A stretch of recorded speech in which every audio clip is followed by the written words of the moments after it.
Hey everyone, and welcome to F4 Obsessed, a deep dive, a weekly show where we discuss F4 Thailand from a symbolic and meta perspective. I'm Ty, your host, and my co-host is Marie Claire, who I call MC. Say hi, MC. Hello. Hello. We are Hana Yori Dango fans, and we truly adore this story. And we are so excited for this week's episode. Oh my goodness. Before we get too far into it, we're just going to go through our typical weekly things, which we do here on this show if you're not familiar with them. So first things first, our comments review.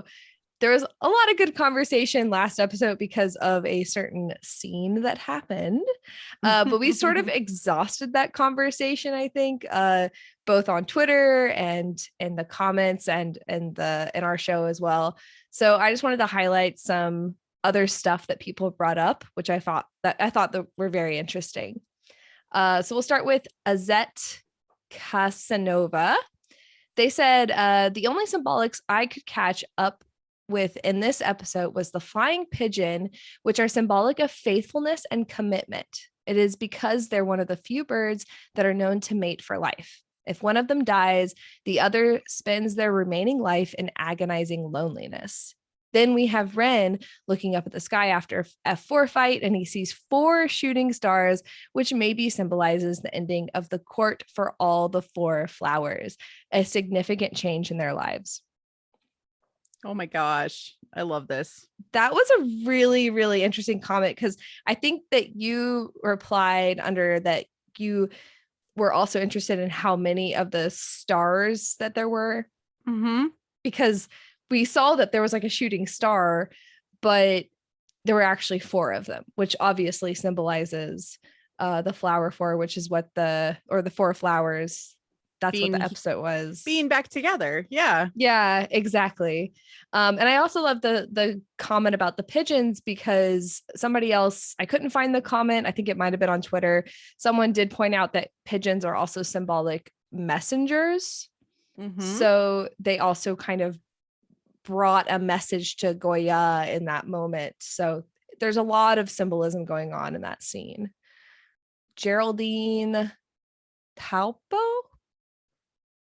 I'm listening to this while I'm waiting for class to start. And I wanted to say that the segment where you guys talk about Gorya's dynamic as the queen had me thinking of Korea's typical historical drama plots where the mother queen, Tom's mom, is controlling of the king, Tom, and she is doing everything she can to eliminate the possible Queen Gorya because she saw this queen's influence over the king can be a threat to her political power agenda and to her kingdom, of course. Yeah. Yes, the group of companies, the company that she runs. And geez, this dynamic is being used in F4 is actually really nice to see. And I totally agree. This is huge. And not uncommon with something we're going to talk about later on in the episode. Right. And that's what one of the reasons I wanted to bring it up. I think we call them dragon moms typically in Asian dramas. So yeah, remember that. And then we have from Share 1100 who says about the guys lowering themselves to Gorya's level when she was hitting them. Tom actually has been doing this ever since he started falling for her. You will notice this every time Gorya and Tom bicker. The first instance was during that hilarious bus scene. Then again during the unexpected fight after the waiting in the rain scene. And also when they bickered after Tom told her how she agreed to be his girlfriend when she was asleep. He always bends his body and lowers himself, basically cowering from her light assault. I think this shows that she always had this power over him and he was okay with it and maybe even revels in it. Ooh, a lot of people liked this comment and were like underneath it going, oh my God, this is like so brilliant. I love this so much because really it's, I mean, yes, it's 100% this commenter like got it like from the beginning. What do we call this? He's 100% a wife guy already. Yeah. Like he's like trying to go to the chapel, and she's like, I'm not ready. And he's like, that's okay, I'll wait. Yeah. Yeah. I'll keep bowing to you and I'll keep submitting to you in this way. Yeah, it's pretty cool. It's really cool, like how that's been going on from the beginning. So absolutely. Next comment is Susan Bailey. On the new era is coming billboard. I noticed the entire foreground is grass. Gorya is the queen of the new era. Yes. Yes. Yes. Yes. A few people commented, a few people like had this kind of like a very similar train of thought. Yeah. Both on our comments and on Twitter, we're talking about this. And how it's presented like off in the distance and like this is going to be aspirational, which I love. Yeah. Like it's the new way. Yeah, it's coming, but it's like in digital. Like we got a while to go, right? Mm-hmm. So yeah, it's cool. It's hopeful. And then we have H White who said, this is funny because this was a long comment, and again, these are snippets. These are snippets of comments because a lot of people provide lots and lots of commentary. And this particular one, at the end of their comment, they said, my only complaint with every single adaptation is that at this point in the story, Gorya's character loses her spunk and becomes so flat and passive. I have hope that the writers aren't going to let that happen this time around. And the reason I included this comment was because that's exactly what happens, but we understand why it's happening so much better because they know character motivations are just so much more clear in this version. I actually think that it's because all of their versions are from the main female lead's perspective primarily. Yeah. But this one is actually, I hate to say it, from Tom's perspective. Yeah. But then why do we have so much more understanding of what Gorya's going through? I think has entirely due to lenses. And like and Tom how, vision. Yeah, Tom vision, and we truthfully get it's like he's watching her journey. Mm-hmm. And that's just such an interesting way to frame a show. Like it is about him changing primarily. Like Gorya has some work to do too. Let's not, like, she's got to understand him and she's got to do some other stuff, but he's the one who's in the transformational journey primarily. And and she's discovering things. Yes, he has to unlearn. We talked about this earlier in the week, Marie Claire and I, because in terms of like different lenses on the journey that's happening when you have two people interacting with what's happening with the story, you have different balances of like agency and like the kind of things that they're learning, the kinds of things that they're unlearning. And this is like a binary that they have to kind of struggle with because it's really hard for two people to be in the foreground consistently. Yeah. And it's going to go back and forth. And that's where I think that the story itself really does demand a lot of focus on Tom. Because he's the one who's active. And that's the same with the hero's journey, right? The hero's journey is always active. Yeah. But through the lens that he sees and like the focus on where Gorya is at any moment, because his obsession with her and his focus on her is how we see her. We're actually able to see a lot more of her journey, which is primarily going to be internal, like the heroine's journey. Yeah. Oh, absolutely. It's just fascinating. I don't know. Yeah, it is. It is fascinating. And we'll talk about that more as we go through, their journey together. I did want to do a quick mention of last week. We talked about archetypes a lot. And one of the things I left out, which we did have some people talk about it, I think on Twitter, but I did want to mention it on the show, was that archetypes, the F4, when I talked about them being the king, the lover, the warrior, and the magician, it's really important. I cannot believe I left this out. All four of those archetypes can be within one man. And that's the whole point of the book that I was talking about, was that men find a lot of fulfillment in finding all 4 of those archetypes within themselves. Like humans are complicated beings. So we have more than just one of these inside of us. So, but additionally, in addition to the F4 being representative of what one person, one masculine hero can have within them, it's also representative of what Gorya is finding within herself. So the F4 are teaching her to find the queen, the lover, the warrior, and the magician, or the witch or the healer, or whatever feminine, the femme version of those. The feminine version of those within herself. So this is really important. And again, it just goes to show you that there's so many lenses to view this story from. And additionally, like once you know these things, like once you learn about these archetypes, you can incorporate those into your true self, and that takes work, and that takes integration. And we'll talk about that for this episode as well further in. So and there's a big theme of integrity, which is owning all of those different aspects of yourself, and then going forward in all situations in the same way. I like this because I think like Claire and I saw this episode completely differently, and we didn't have a lot of time to talk about it this week. So get prepared to see 2 completely different interpretations. oh yeah. I don't know. And mine is interesting. Mine is like based on scratch pad notes between activities today. So yeah. MC's been so busy, but we got this. So yeah, I do my Tom, or which Tom this Tom quadrant chart time. Okay. So every week we do this. We want to see where Tom started in the episode and where he ended up. And last week he ended the episode on like kind of the smitten sweet area, but he was like kind of inching into angry. This week, and I'm going to play my little animation.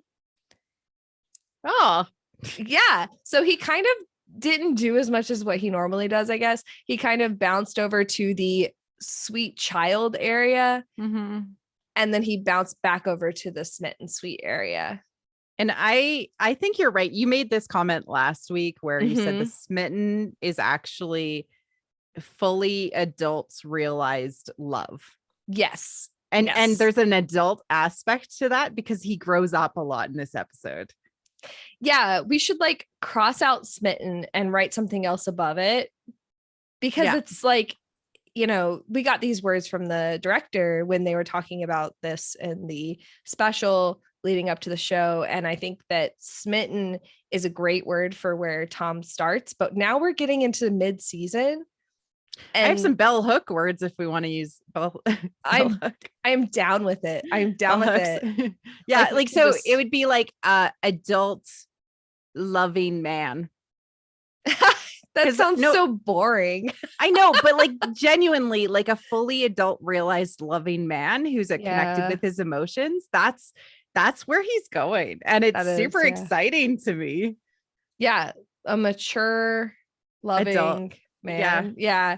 All right. Well, we might have to mature. We could actually change it to mature love and we would be fine. I think that would be perfect. I think mature love, I'll just cross it out so that we remember that this was smitten. Because it really because mature love includes compassion for those around you and community and responsibility and finding integrity. Right. There's a lot of things that are actually involved in mature love. Yeah, true.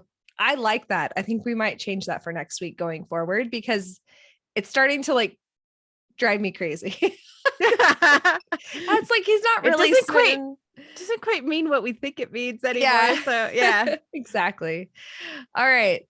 So I wanted to start this episode off with talking about what the title means, because I have a lot of ideas.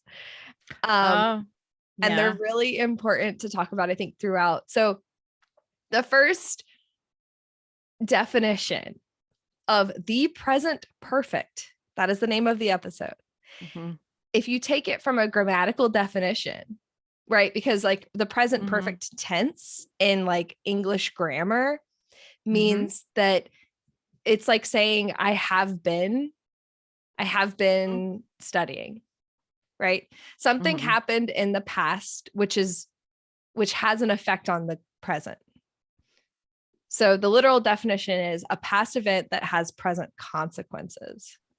Okay, so this is it was all easy until now, Yeah. right? So how does this tie into the episode? Okay, he is 18 now. He's an adult now. He's past this thing that, Tia warned him about. You're going to be an adult soon. You're going to graduate. Like Mhm. it's like that fear. You're going to graduate. You have to be an adult now. Everything. I make this joke to any of my like cousins or nieces or nephews or anybody that I know that's graduated. I'm like, congratulations on completing the easiest part of your life. So true, but so cruel. It's mean. I joke about it, but they're like, what? And I'm like, yeah. Yeah. It's true. But that's like he's about to graduate. He's turning 18. He also has consequences that need to be served because his mom is finally enacting her plan against what he's been doing with Gorya. So things are catching up to him. And we talked about this previous episodes in terms of like there being a big theme about time, and time is like running out for him. Yeah. And he's like trying to find more time in this episode, right? Like, because he's trying to build a period of time where he can, finally get where he needs to go. And that's really key, because the thing is, relationships, there's never a perfect time. You just have to kind of wait for it to work. You have to make it work wherever you're at, whatever chaos is happening. Yeah, absolutely, 100%. Corey and I say that all the time. There's never a perfect time for anything. You just have to go with what's happening. You have to figure things out. I love that. Okay, so then the other way to interpret this title is the perfect present, or the present perfect actually means the perfect present, because so the cookies, the time that she's with him, the attention that she's saying, like, hey, I'm not going to listen to your mom. I'm going to be here for you. I'm going to fight for you in my own way. Right. And I'm going to be present as myself. Wow. All of those things. Absolutely. And then the third way of interpreting this title is that the present perfect means the present is perfect, which I feel like that was the initial feeling I got from the title when I first saw it in the episode, was like, everything is fine now. The F4 has reconciliated. It's like a little bit of a calm period of time before the storm. Like they have this kind of like sanctuary-esque-ness to their experiences right now. Everything is okay. And it's funny because the fans were like pleading for this for after the last episode. Like, please just give us one episode where they're totally fine and everything is just sweet. And, and this was your episode. I hope you're not complaining about it, because this is it. This is it. Yeah. When we finally do the map of this episode, which we are planning, and we show you guys the map of the season, it will be so illuminating. I think so. I definitely think so. We have a lot of stuff that we're like planning as we go. Yes, so we do. It is really important that you come out for all of our episodes. Oh God. So many people, I saw some people today saying like, I don't really know what to feel about the show until it's completely done, like until all the episodes are out. So, and trust me, we are working on things consistently that we won't be able to talk about until the very, very end. So that's exciting. We might have to actually do like a show breakdown.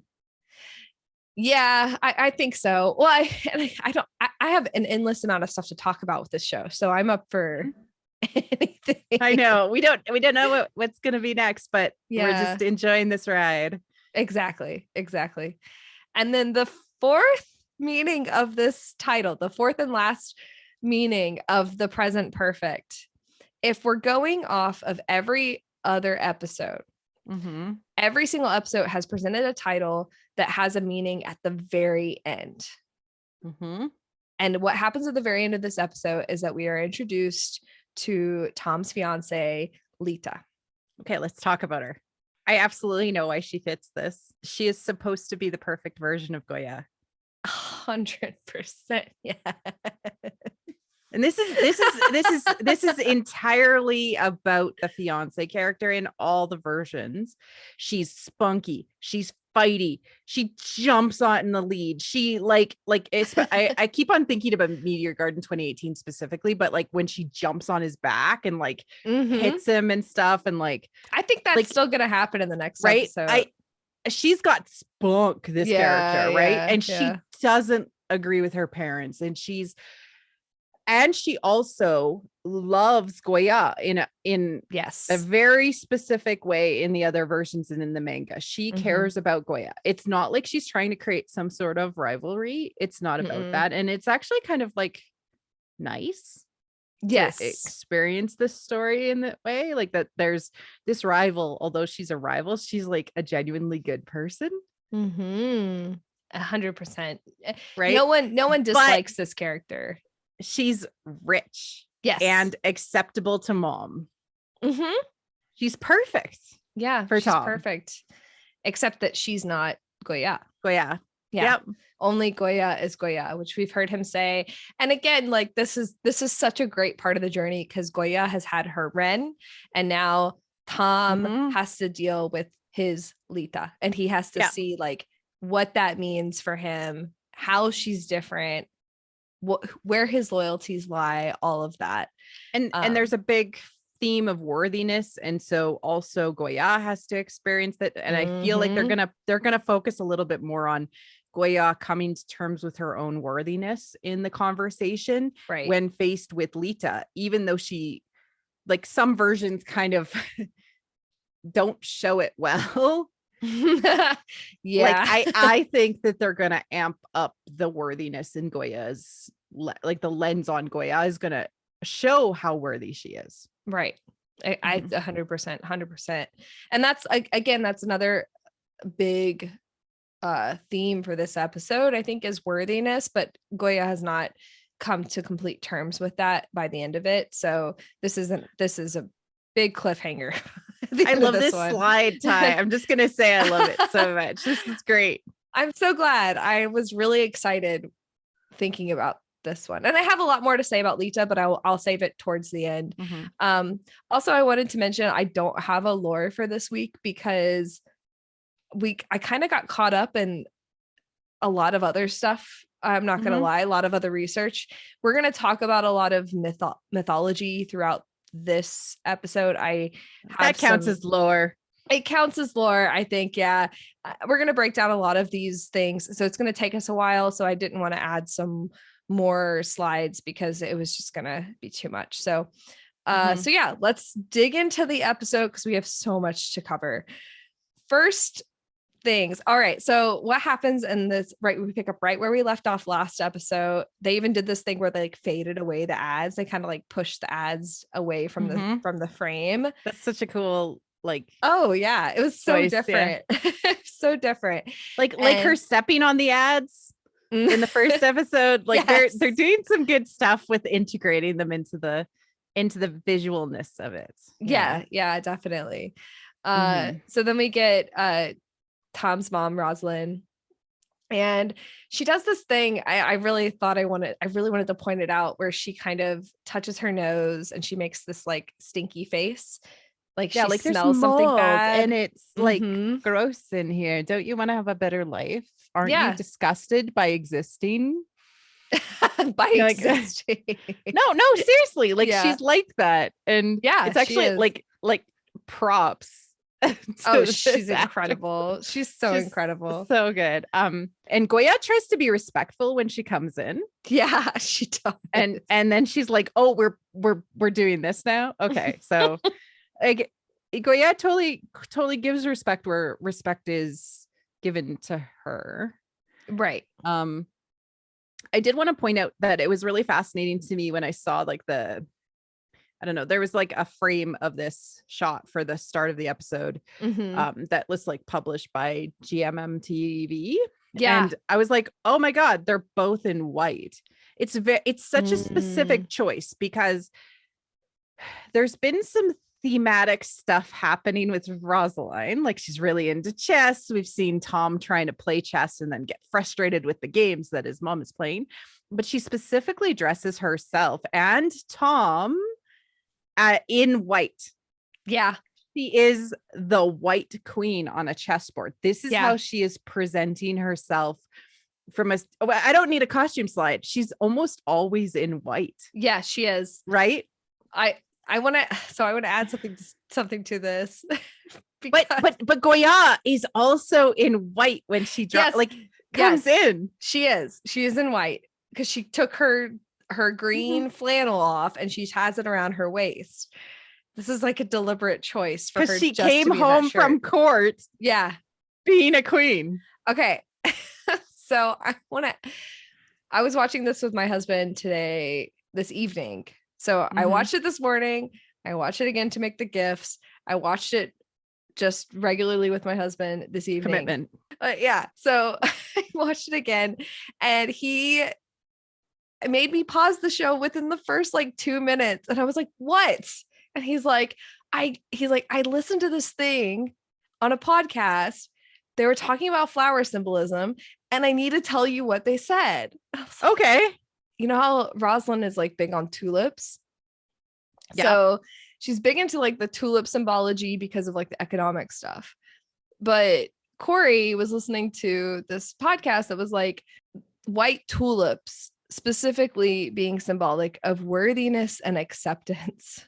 The dress that Tia gives Gorya is a white dress. And Tia is familiar with her mother's tulip, symbology and stuff like that. So like, I'm absolutely mind blown at how many ways this can go, because however way you slice it, it's amazing. It's incredible because, and I'll talk about, but we'll talk about later in the end. The white tulip is a symbol of like worthiness and acceptance. She comes in wearing white. She's all about tulip symbology. And we'll talk about that, what it means later with Gorya, because something that Rosalyn says here, which is really, really important, is that you're not worthy. You'll never be worthy of my son or whatever. So that to be worthy of. Yeah. And that sticks with Gorya. Sorry. And I jumped ahead a little bit with that, but that's okay. So she offers the family money, and then Gorya keeps fighting her and keeps saying, no, I'm not going to take it. She keeps upping the ante in terms of the price. And so it ended up being 5 million baht. Yeah, something like that. I think it was 15 million maybe, but yeah, it was something. It was a lot. It was a lot of money. Yeah. And that's when Gorya's mom, it kind of goes up. And at first they make it seem like the family is contemplating actually accepting this money. Yeah, it was a good trick. It was a good acting trick. I was like, oh, but we know what she's gonna do. Oh yeah, we knew what she's gonna do. And it was very satisfying to see the mom act in the same way that Gorya does. Like, you get it from your mommy. Yeah. Like, that's important too, right? Like feminine power. And like the gifts that we get from our mothers, from our moms, it's right. That's so important. It's so important to see in story, because this is typically such a patriarchal type of thing, but to see usually women have spunk because their dads are powerful. In story, and this is different. And this is important. So different. And this is where this is such an anti-patriarchal story, and 100%. Also full on feminist. Yeah, 100%. This, I mean, Marie Claire and I have been talking about this a lot this week, but yeah, it's a very feminist story. Yes, it is. It's good. So then the mom says something along the lines of like, you can't come into my home and not treat me like an equal. And Rosalyn says, what makes you think that there's anything that would make us equal? So the mom snaps and takes the fish sauce. We all poop. She says, yeah, she does. It's important. We all poop. We all are born, we all live, and we all die, and we all poop. Yeah. That's something my like high school drama teacher always used to say. Whenever you're feeling like somebody is like too lofty, like a celebrity, just remember they poop as well. Yeah, I think somebody said that to me once too, and I still think about it to this day. Like it's like seeing people in their underwear, but it's like way better because like some people are hot in their underwear and some people are not hot in their underwear, but everybody poops. So yeah, remember that. But it's really clever what they do here because they use the text to highlight it, which is really adorable. Oh, like I like when they make it more like a comic, like a manga or like a cartoon. I like those moments because it just kind of reminds us like this is the inspiration of this. But she gets hit by the fish sauce, which I don't know if you've cooked with fish sauce. Of course, it's fermented. Yeah, right. So really pungent. It's really pungent. It's got a smell. It's slightly brown. And I went on Twitter and people were like, is it going to be salt? And I'm like, you know what would be super satisfying? Because she's wearing white. Because she was wearing white. Yeah. A brown stinky sauce or something, like a brown sauce. And I was right. I just like, I needed a win this week. So this is good. Oh, it was brilliant. What's really funny though is like it was like a little container that they obviously like they put other stuff in the fish sauce. There's like chilies. There's some chilies. Yeah. Some red chilies. I thought that was a brilliant choice because obviously the fish sauce is not enough to stain her dress, but they added some little chilies to like make it look like she still had stuff on her. And it kind of looked like she was cut a little tiny bit. Yeah. Just a little bit, like, yeah. It was like a little bit of like, I couldn't even tell she had been hit by anything at all. Like she's too like magnificent, but like the little like cuts, like, I see. You're not going to go down easy. It almost makes you wonder because red is Tom's color. Like if they're going to do symbolism like that in the future, where she might have a little red on her white, that's like she gets bloodied by him. Yeah. I'm really curious what they're going to do with that because they're so smart with the costuming. It makes me really excited to just be like, what did they put them in this week? Exactly. Yeah, it is exciting. So yeah, that was really cool. And then the son comments on that. He's like, whenever she says that your heart smells worse, like your vile, obnoxious heart is like worse than like the fish sauce, basically. And then the son is like, oh, that cut deep. Like that was clever. And then we have the line that sticks with Gorya, which I mentioned already, which was like, no matter how hard you try, you're never going to be worthy of him. You're never going to be worthy of Tom. I did want to point out one thing about mom's costuming, which is she looks like a full grown plant. Yeah. The flowers on her blouse are like really in bloom. Yeah. Yeah. And they're green. And she looks like Gorya's mom. Yeah. Yeah. It's great. It's like full of integrity. She knows who she is. Gorya knows who she is. And you're not embarrassed of any of the parts of you. Yeah, I like that. All right. So then we get yacht time with F4. So they pour themselves some escola into some champagne glasses, which was hilarious. I don't think we can get escola here. No, we cannot. The closest thing I'm assuming is like Pepsi Cola, Coca-Cola. I like saying it like they do in the ad because I hear it so much. What do you think of Tom's outfit? We've talked about this outfit. Yeah, we were super excited to see it. He's got all of his colors. Anytime he's dressed colorful, like he is like ready. Like he is like taking on everybody's like advice, and he's like, I'm gonna be a better version of myself. I'm ready to incorporate these things into myself. I'm ready to move on to the next, which is funny because he says the next level, right? Yeah. Yeah, he's all about that, right? Like I also love like he went back. So this is again, he's like kind of slipping a tiny amount, right? Because he doesn't realize how much work it is actually to be a fully mature, loving partner of Gorya. Right. And so he views a few things like, oh, she's, not answering me. And so that means that like she like, oh, that's probably on your next slide. But she misses me because she wants to see me in person, right? She's ignoring me. Yeah. It's not on my next slide. But yes, like this is the full yacht scene here that I've included. But yeah, he says that the only reason like she's ignoring me is because she wants me to try harder. Yeah, that's so very like cute. Yeah, that's very like odd. Well, they even call it out. Like Gawain says, like he's like living in his fantasy land, basically. Yeah, he's got a great imagination. Yeah. But something I think that was really interesting was that he says that when he says he must go to the next level, what it actually means, like from a mythological standpoint and from a hero's journey standpoint, is that he has to come to her level. Yeah. Which I want to talk about and when we get there. When we get there is about him being a celestial being and falling to the earth. Oh my God, it's so good. I do want to. Okay, so this is really important because threshold guardians. You will go through multiple thresholds. Yes.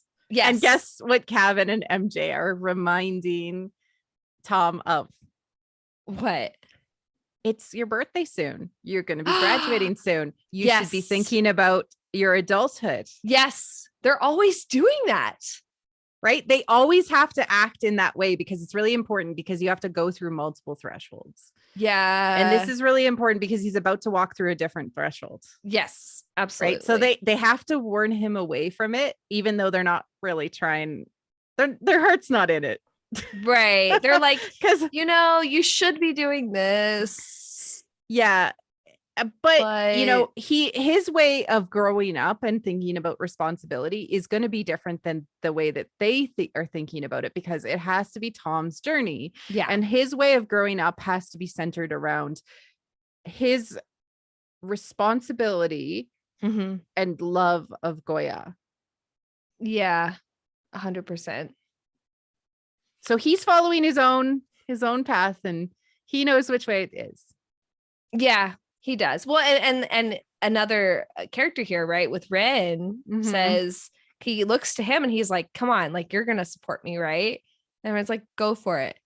Yeah. Like, Ren is like going with the flow now. Like, I love this character now. Like, I loved him before, but he's just so here for them. He wants to help them. That is always the character. I will argue that is always the character. It's okay, so good now, but it's so just very clear. Everything in this version is incredibly clear. Yeah, like we've read the manga, seen all the versions, and through the multiple versions that we see, we can get the essence of all of these characters. And they've distilled it down into this very perfect version that you can get on first watch. Yeah. Instead of like having to kind of suss it out through all of these multiple interpretations. Ren is if you were to think of Gorya and Tom kind of on a binary, he is the stabilizing piece that makes them a triangle and thus the strongest geometric shape. Yeah, definitely. Yeah, we talked about that. They create a triangle, but instead of being antagonistic as a love triangle, quote unquote, it is a stabilizing triangle. Yes. And they're stable when Ren is supporting them. Yeah, exactly. I love it. And I love that Tom says in the scene, he already gave me his approval, permission. Yeah. But he goes to him again and he asks him again, for it. And it's so great. All right. So then we get the montage of, oh my God, I love all his outfits. They're all animal skin, but colorful and different. Yes. Like the vest. I was like, look how little he's wearing, but he's wearing the poofy, like purple, like, yeah. oh, my boy is growing. Yeah, I love that he's wearing a fluffy purple, like long sweater in what's supposed to be June. Like, yeah. Again, So, everybody's like, calling choices. that today. Yeah, it means stuff. It means stuff. And she's like asleep in like the library or like the computer labs because she's trying to find part-time work, and he's trying to call I guessed her. This. I 100% guessed this in my plot summary guess. I was like, okay, I think this is gonna happen based on like what we had seen in the trailers and like what's happened in other stories. But I love this is literally what happened. Like, he was trying to find her and she was not responding because she's trying to make up for the fact that her parents financial troubles are a lot more serious now. And they actually like they loop together the financial troubles and the parents leaving, which was really smart. Yeah, because typically it takes like another episode or so. It typically happens over a longer arc. A much longer arc in the long versions, but even it was longer in like Hana Yori Dango 2005. So yeah, they smushed together a ton of stuff in this episode that was really, really well done.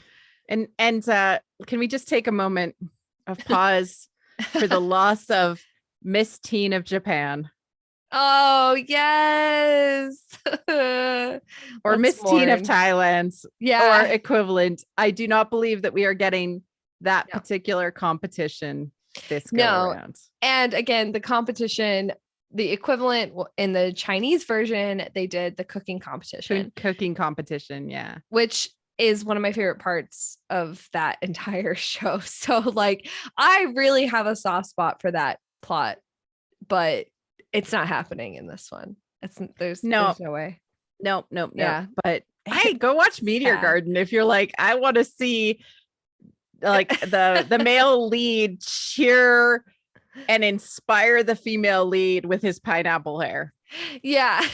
I love that scene. That's why I posted it on Twitter. I was like, we're probably not going to get this. Yeah. And I love this scene. And I love that so much from Meteor Garden. But this is fine. I'm okay with this. It's just efficient storytelling. And they've definitely gone off, although they're still digging into Hana Yori Dango, the like 2005 version, and utilizing stuff. They've kind of gone off on their own in really interesting ways. They finally have. I think this episode is really solidifying the fact that they're finding their own footing with it. They went forward in the plot point. They also went backward in the plot point. Like, they've taken things and they're trying to combine them to like move things along, but they're keeping pace with like where the characters are emotionally, which I really respect. And they're saying this is going to be their journey, like Tom and Gorya's journey, and this story, right? And I love it because these beats need to happen in a specific way to mean things, and we'll go into it probably in a way future episode about how they were successcul in this, but you can see it as it's happening, which is really good. Yeah, definitely. So then we get we get the cute montage, and then Tom gets really mad at the end of this. He's like, why can't I find Gorya? He keeps going into the same classroom trying to find her. He knows where she's supposed to be, but she's not there. So he gets mad, and he's wearing that green, like, kind of it's like one of those traditional things. Proudly wearing Gorya's colors with his animal skin today. Gorya's colors. Yeah, it's so funny. And then he calls Gao in, and he's like telling him, you got to help me figure out what's going on with Gorya. Oh, and there was also a part where, and I didn't get this in the gift, but there was a part where he did go to the flower shop, and he gave the note to the flower shop owner, but it never got to Gorya. Yeah, it flipped out or whatever. Yeah. Yeah. And that's like very like typical of like Asian dramas. Like, it's very like ships passing in the night kind of thing. Yeah. Where people literally like they can't find each other to talk to each other, even though they should. So that was just a funny thing. And to me, this is way better than doing like miscommunications where they're trying to communicate in person, but they don't understand each other. This is just better. Yeah, I agree. And I love the goofiness of it, which was cute. Yeah. So Gawain walks into the flower shop just as Hunning is falling with the box of tiny little flowers that are meant to be for flower garlands. Okay, let's talk about this. First, he rushes because you actually see the panic on his face, which means I'm sorry to say, Gawain, but you're in love. He is in love. But it's going to be a big denial thing, and this is important because he's in super duper denial about everything because of what happened in his past. Yeah, so. Which we will learn about more, but but yes, but it is, no, I don't want to go into it too far, but he relies on, whenever he actually thinks that he might be connecting, he relies on flirting, right? Sexuality, right? And this is so important. And then he's like, well, actually, if I had a reason to spend time with you becoming your teacher, then it's not wrong in my books. I'm not actually emotionally attached to you. But she calls him out on that. Yeah, she does. It's like, you're gonna keep flirting with me. Like, I'll be your teacher is such a flirt type of move. Oh God. And it's like a big, it's like a big thing. Like, this is, I have lots of friends who have like the teacher, like student, like that's the tag they look for. Yeah. Like that feeling. Yeah.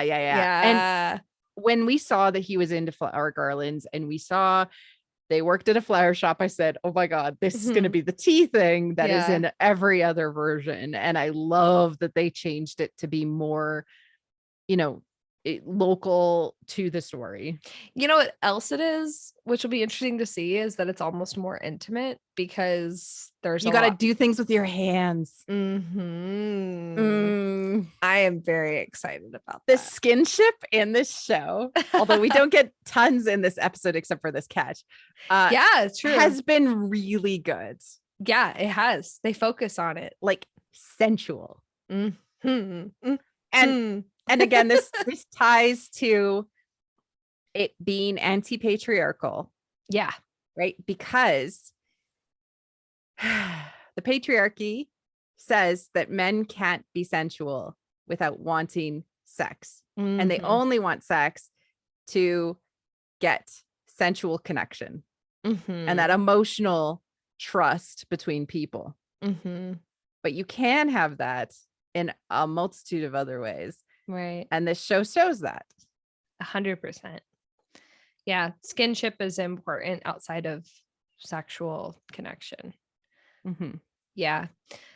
So, so good. So then we get, but they didn't know about Tom's mom. Yes. I was going to mention that because I didn't gif it here, but, Hunning does let Gawain know, which is another thing I guessed right. Yay.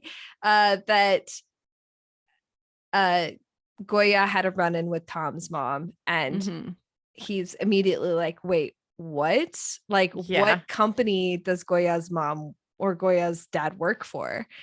And so we know right away that Gawain got the intelligence that he was going for. Like, he was going there to collect intelligence. He goes back to Tom and gives that to him.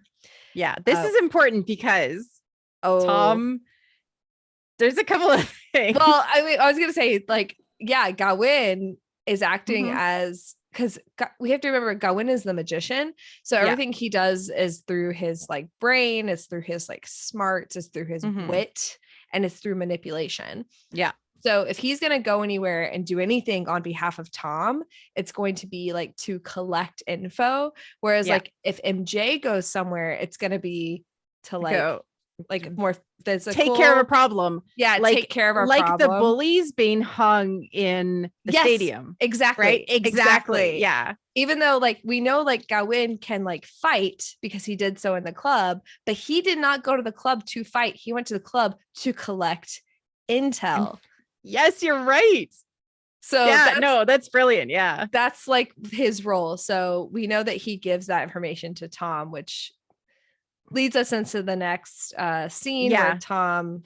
But I do also want to point out that like Gawain is afraid of Tom's mom. You see that in the acting. Yeah, that's true. That's true. And also that this is a problem that Gorya needs to solve. This is really, really important. She doesn't tell people her problems. So yeah, this is an entire thing where Tom realizes he has to like be her silent protector because she won't trust him.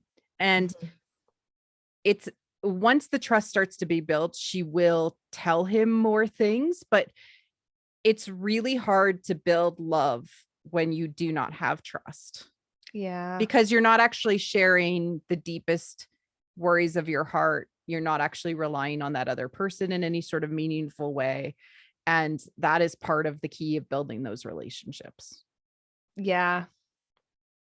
Yeah, definitely. We talked about that a little bit last episode about how Gorya does not communicate enough, or like just in her, the female lead in this story, and traditionally in the story doesn't communicate enough.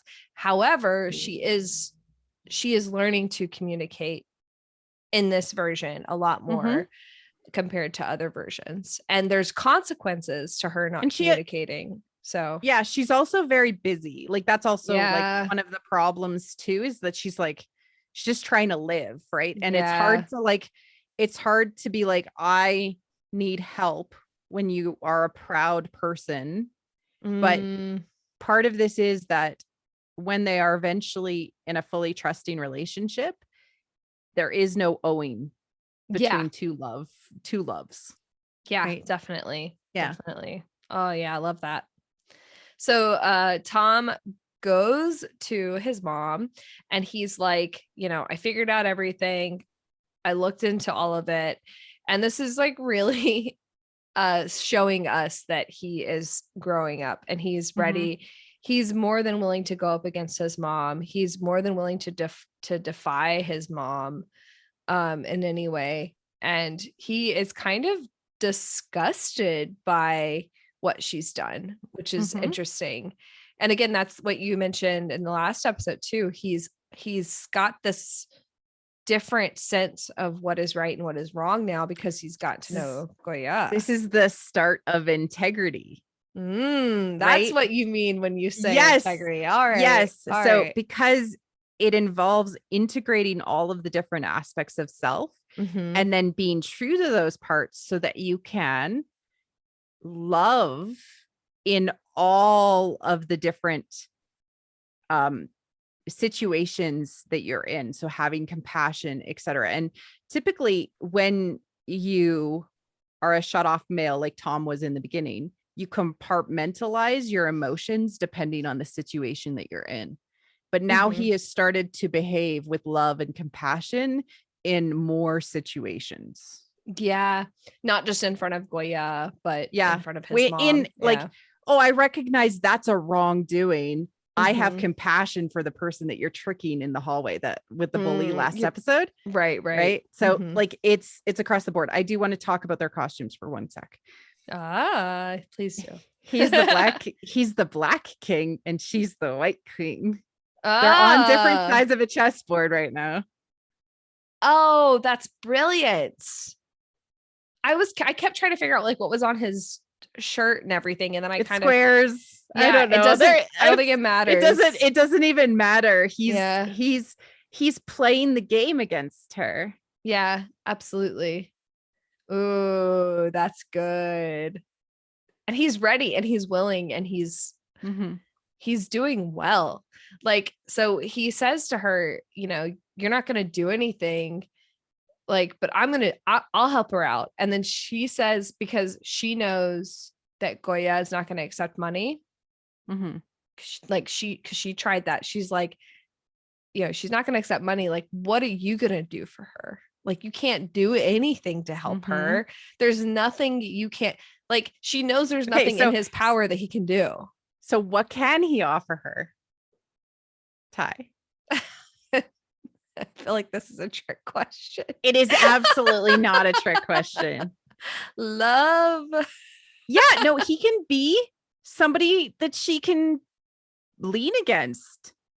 That, Yeah. you know, Support. that she can support, emotionally support. He can be emotionally and time, no defense to his name, Tom, but he can be there for her. Yeah. It's the thing that is more valuable than money that he can give. And he's learning this. Like he has been learning this. He's been logging all of this, like you've talked about. God, he learns. Yeah. It's brilliant. Yeah. We've been talking about like, you know, how Gorya's like love language is like acts of service. And he's like learning that, but he's also learning that like understanding and understanding each other's love language and understanding what each other needs takes time. So he's like, again, he's like consistently trying to like buy more time. And he says here, he repeats something that Gorya taught him exactly. You know, he says, even though I can't actually help her, like I'm going to try. And that goes back to, you know, everything, all the struggles that Gorya had at the beginning of the show, which was like, why would you not just try?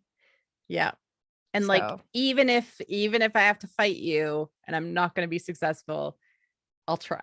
Yeah, I'm going to try. Yeah. And I love that, like, you know, we knew this was kind of coming, seeing the previews of it. Everyone knew that he was going to like defy her, but the cockiness that he does so like with defying her is just so, it's so funny when you think about the fact that he literally decided to just go and buy a house across from Gorya with his family's money. Yeah. And then he uses his family's resources to do all the other stuff that he's going to do. And like, okay, this is like so no, but this is so good. It's so good because you're right. He's not quite there yet. And that's why it's going to make the kidnapping plot so much better that they moved it to after this. Tom is not like, he's not there yet. He can't use, and that's what his mom is trying to, his mom knows that. His mom knows, she's like, you can't use your family's resources to change things. Yeah. Because then you would just be you would be one of us. You would just be doing what we do. And like, I know that you don't want to do that. So it's like, she knows that he can't break away. She thinks that that he can't break away, but he's going to, it's just going to take him some more time. Yes. But it's so good. I do want to point out that this confrontation is all centered around, it's again, she represents the patriarchy. I'm sorry to say, women can do that. Women do reinforce the patriarchy. And it is really important to know that there are many women out there that only want you to, the men in our world, to only be men who are closed off emotionally and to reaffirm these patriarchal values. But she specifically tells him, you will be a man soon. Yeah. Right. Yeah. Right. And with that, you cannot care about women. Because she does not care about women. Yeah. So like, this is something that she had to learn, or she had you have to close yourself off emotionally. You have to, and this also ties it really well. It's a good mirror scene to the one that happens later with Tia, but it is important to say, like, I'm not making this stuff up. This show is super anti-patriarchal in its storytelling. And it's amazing that we actually get a hero like Tom to show us a anti-patriarchal journey into loving himself and others.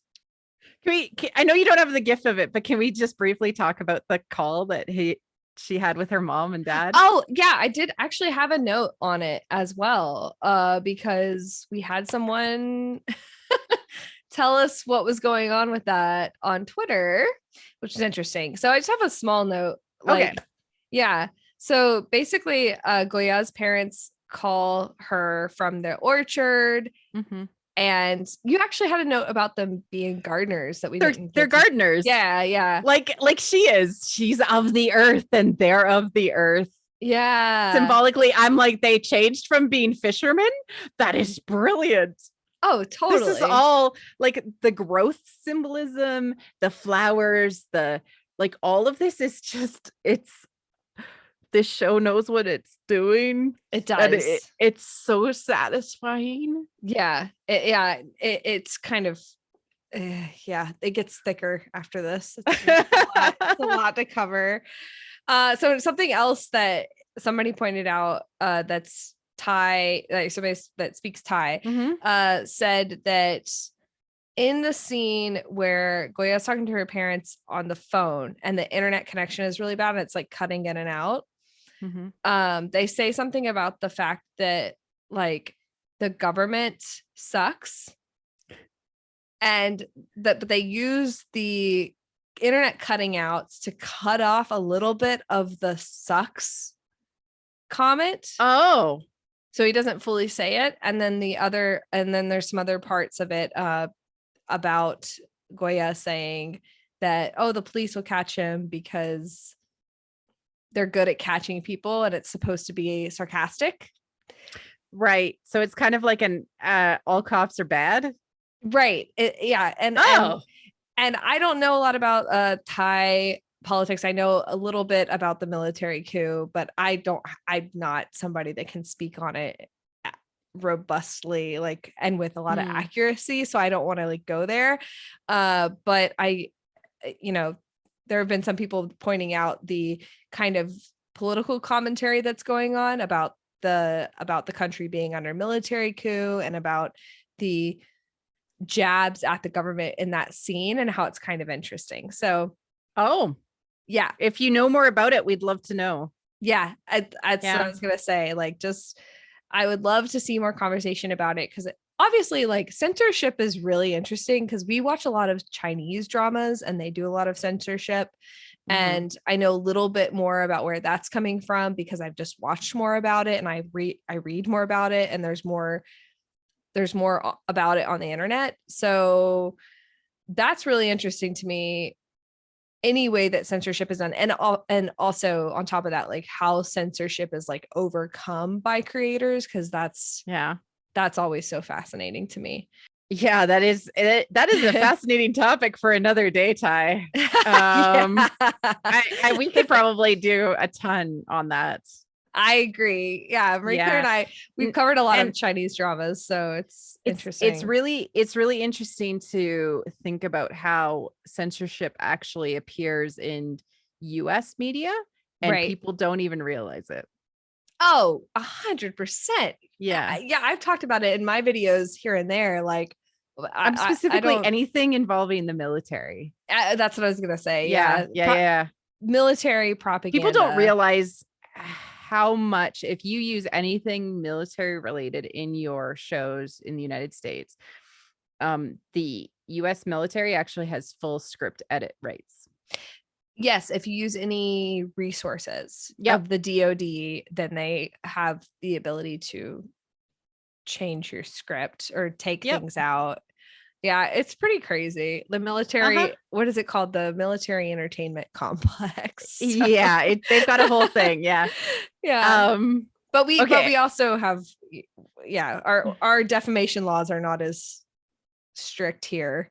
Yeah. So we can talk about that a little bit more. It's just interesting. So so please tell us more about that if you know about Thai laws in the comments. But so we get Tom kind of it's framed horror story or like thriller.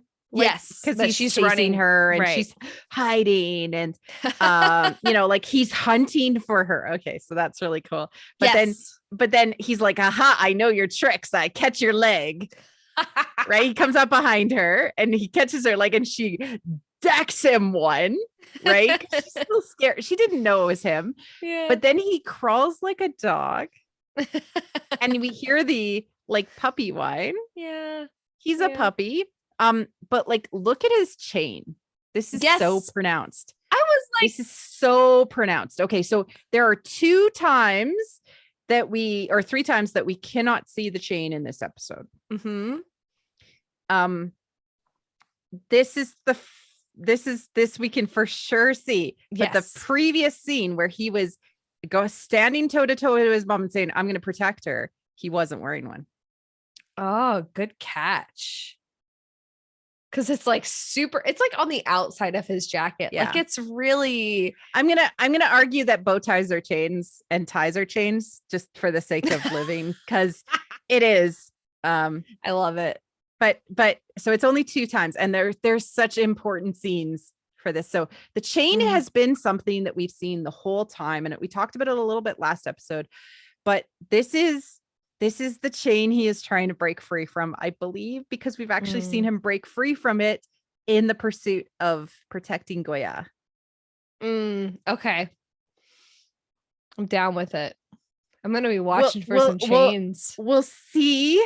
Okay, but you have to include neckties because... Yeah. Because that's going to... Yeah, of course. Because when you wear a suit, you can't really wear the chain. Thick chain. And there's something about how thick it is too. There's something going on with his chains. I need to rewatch it. I haven't yet because it's fascinating. I'm like, is it like he's a chained beast? Is it that...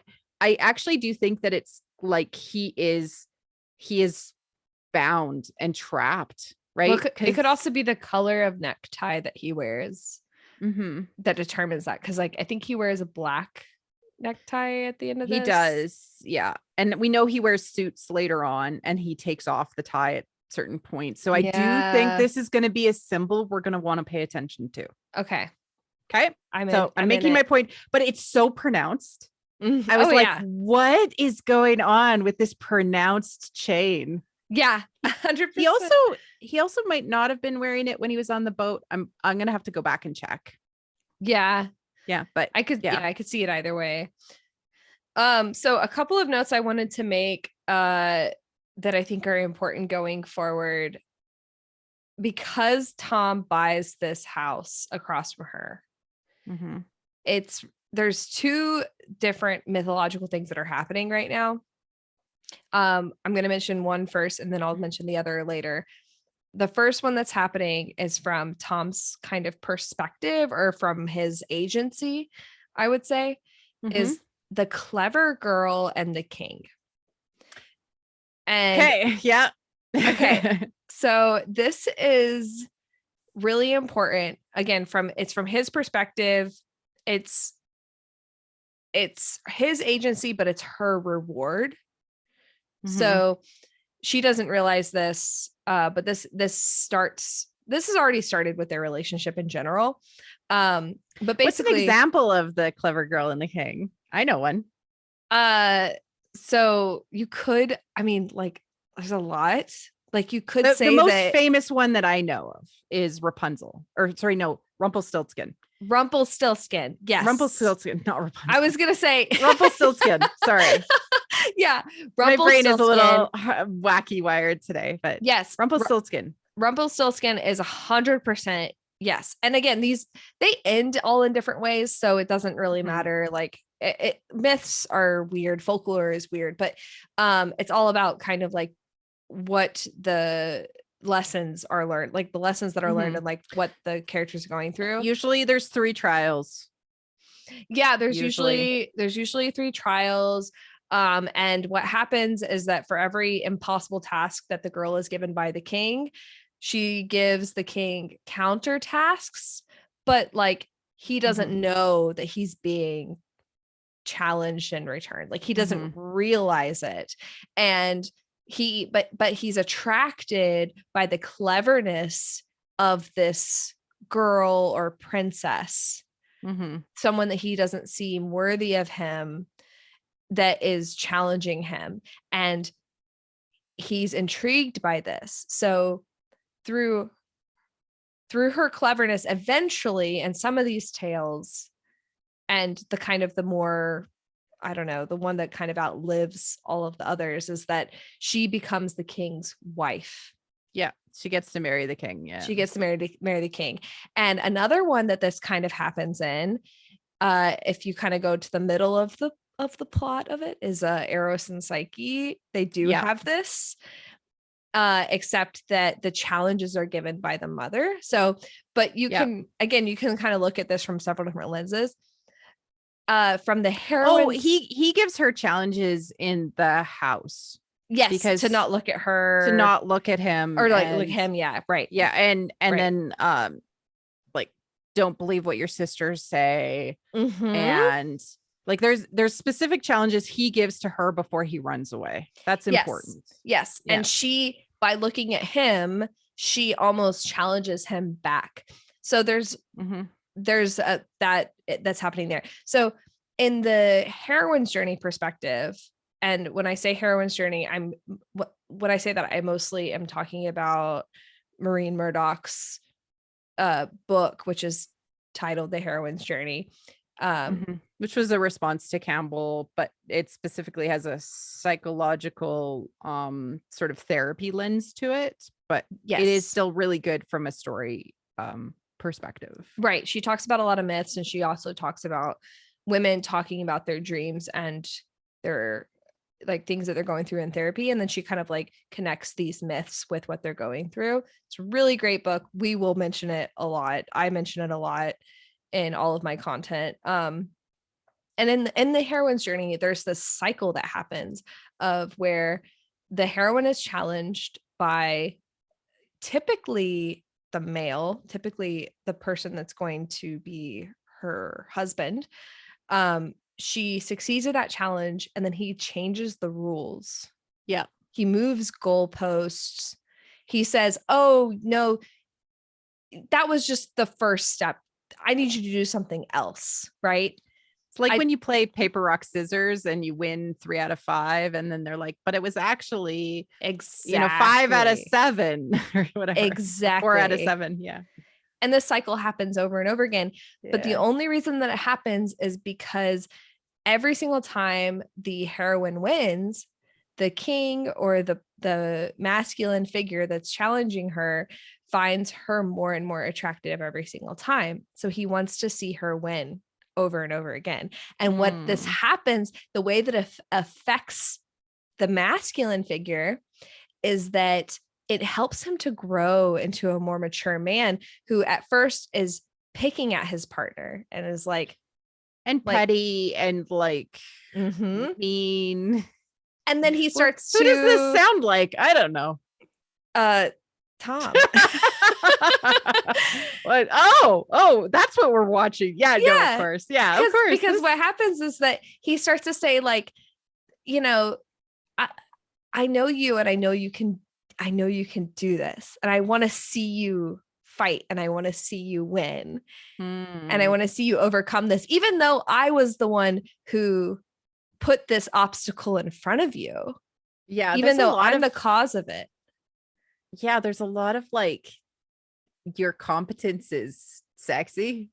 Yeah, I love nice. It. I love that. Yeah, I think it's awesome.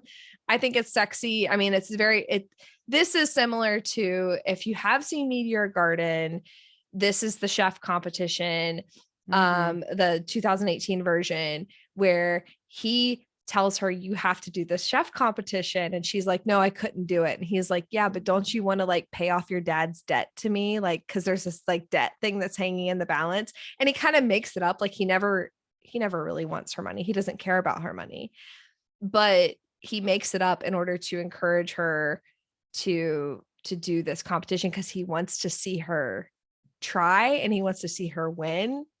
And there's a bit of also proving that she is worthy of him, which is again the theme of this episode. That's what this is. This theme of this episode. Like there's a lot of that mixed into that arc, because he needs to prove it's the Teen of Japan arc, which they're blending in thematically into this episode, but we don't get the actual competition. Yeah, it's all there. And in that arc in Hana Yori Dango, she tries to give up, and people don't let her, which is the important step for her in this episode.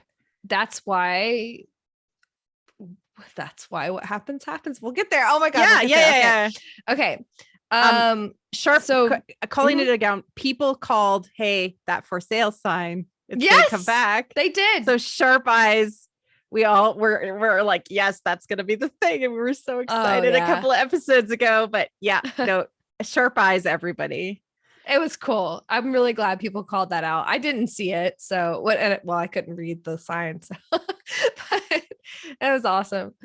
So the next, we go back to Rosalyn, and Tia is going up to her mom, and she's like, "Look, can I?" Like I did what you wanted me to do for the sake of family, because of the word family. Like, can I ask for my brother's happiness in return? Oh, this is so sad. And Rosalyn says, like, happiness, like that doesn't mean anything to me. Like, I don't like, aren't you happy with how much you have? Aren't you happy with everything that you have? And she also tells her, Rosalyn tells Tia that she's going back to Singapore in the morning. Yeah, like you have no choice. You're leaving. I'm banishing you. Yeah. Yeah. You're not going to be here to affect anything. So from my perspective, Tia is effectively begging her mom to allow Tom to love and be a whole person. And there's this kind of lie, and I keep on talking about anti-patriarchal, but there's this patriarchal lie that you maybe don't need happiness in relationships because you are fulfilled by your responsibility to work. Right. And that entirely comes from the domination mentality that, like, you must dominate the world and do things like that. And it's a lie. It's a lie to say that you can only have satisfaction from one aspect of yourself. This is, again, back to the integrity part. You need to have satisfaction in all of the different aspects of self, and work is not everything. Yeah. And nor can it be the only thing and have you still be a complete human. And in order to be successful, like, Rosalyn split that part of herself a long time ago, put it in her baggage. Like, family is the firm. Yeah. Right? Family is the name. Family is the work. So she thinks that she is saying these are all the same thing, but we see it later on to do with the birthday party and everything. She has taken the home aspects and the love aspects of these relationships with her children and said they are workers. Yeah. For the family name's business. It's bizarre. I don't think it's that uncommon for many people who have family run businesses like this. Right. It does speak to that whole thing. I think that we definitely will see a sort of redemption for Rosalyn. She is too terrible to not be redeemed. It's amazing. Yeah. And I'm gonna be thinking about what that needs to look like based on what they're presenting, because they gave us very specific symbols in Meteor Garden 2018, and they've learned things from Meteor Garden 2018, and you can tell in this episode. So I'm gonna think about it. I do. Okay, so she talks about perfection, right? Everything must be perfect. So what is she looking to achieve? Like, what is perfection to her, Ty? I think it's, her plan, right? She talks about that. But it's also about like she needs her like business to expand to the right places, and she needs to succeed in everything she does, and she needs to, is it that if you do everything perfect, you will have everything you want? Because this is the lie, right? This is the lie that patriarchy teaches. This is the lie. This is if you do everything that patriarchy says you need to do, i.e., you don't care about your family, you only work, right, you will have everything that you want. Well, what do you want? That's the where the heroine's journey comes in. That's where the feminine journey comes in and says, well, what do you want? What are you going to do for yourself? Man. She is very masculine, even though she's dressed super femme. She is the patriarchy. Yeah, she is. Yeah. Sorry. Yeah. It is. And it has to be because she's the vengeful goddess. She is the one that something happened in her past that had her take back her throne, what she believed was rightfully hers.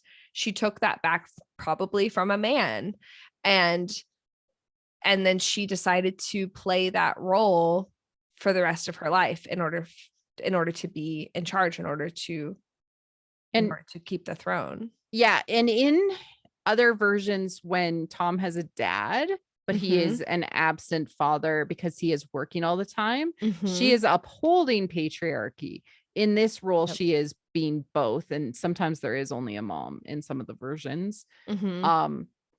She is both mother and father to Tom, right? But it's just really interesting because I'm noodling on this concept because she says it more than once. Everything has to be perfect. Her plans have to work out. Right. Which in some of the versions, they don't. Right. And so I don't know. I'm interested. They're laying breadcrumbs and I'm picking them up, but I'm like, what does this breadcrumb mean? Yeah. So let's talk about the next scene. And this happens right after Rosalyn says you can't go too far for perfection. And Gorya, it transfers in to Gorya saying, but you've gone too far. Which is a meta commentary. Good cut. It's cute. Can we briefly talk about his house? What, the fact that he has a teepee inside of his house? Like he has a tent and he's laid out sleeping bags on the floor. Yeah, he's roughing it. Yeah, he makes a lot of interesting choices. He considers this to be like camping effectively. Yeah, that's what I got the sense of as well, was that he's down to earth. He's in nature. Yeah. He wants to prove that he doesn't need like niceties. And she even calls it out. She's like, this isn't your mansion. Like, this is nothing like how big your house is. Like, there's no way you can live here. And I love that because it also calls out the fact that Gorya is just being very judgmental of Tom at that moment. And it doesn't sit well with him. He's like, no, like, I'm here. There's a reason. Yeah, there's a reason. He's like, don't you know how much I care? Like, if anything happened to you, I would have to live with it. Again, the pigeons. Life. Yes. Oh, yeah, very true. Like, this is important for him, and she needs to understand that. She does listen. She does. Him. Yeah. She does listen to him. And she's touched by his commitment, and she also stops herself from correcting him when he doesn't say the right word. Yeah, I love that part. It's really important because he says all the right things. Please just let me take care of you. I can give you your distance. And he says, but then I can protect you from a distance. I can be here if you need me. Yeah. And she's like, are you like, you won't be able to do this? And he kind of laughs. I love his little laugh too. He's like, ha, ha, ha. It's like, me, this time, me, like, no, when I get my mind set to something, there's nothing I can't do. Remember our honey badger? Yeah. Honey badgers don't give up. Yeah, don't give up. I'm a beast. I can do whatever I want to do. Yeah. This is really super important from a story perspective too, like the overall Hana Yori Dango story. This is his first attempt to like enter into her world. Yes, because he's brought her into his world before. Unwillingly. He kidnapped her. Yeah. But now he's going to willingly go into her world and live how she lives. And this is different from like the dinner because is living the lifestyle now. Yeah, He's not just like a guest. He's giving up his, like, it's like you're giving up all your royal clothes and you're roughing it, but it's not quite there. He needs to realize how much it actually is to do that. Yeah. And this is like a very broad metaphor for just living in each other's shoes and like getting to know what their experiences are like, which is what you do when you're truthfully in love with somebody, is that you start to see things from their perspective. Yeah. And this kind of brings us to the other side of the mythology that we wanted to talk about. So from Tom's side of what's happening here is that he is a king. He's coming down to her level. He's challenging her. She's challenging him. And they have like this back and forth. But from Gorya's point of view, she is enacting the role of a star bride. And this is something I love this. This is so exciting. Like, this is something from a mythology perspective that I didn't like, neither of us really were thinking of, because it's first of all, it's not very well known. The most well-known story of a star bride, but it's from the femme perspective of the star, is Stardust. Yes. A modern telling of it, like this, the movie Stardust, which is based on a book, like this is that kind of idea. Neil Gaiman. Yeah. The star falls to the earth.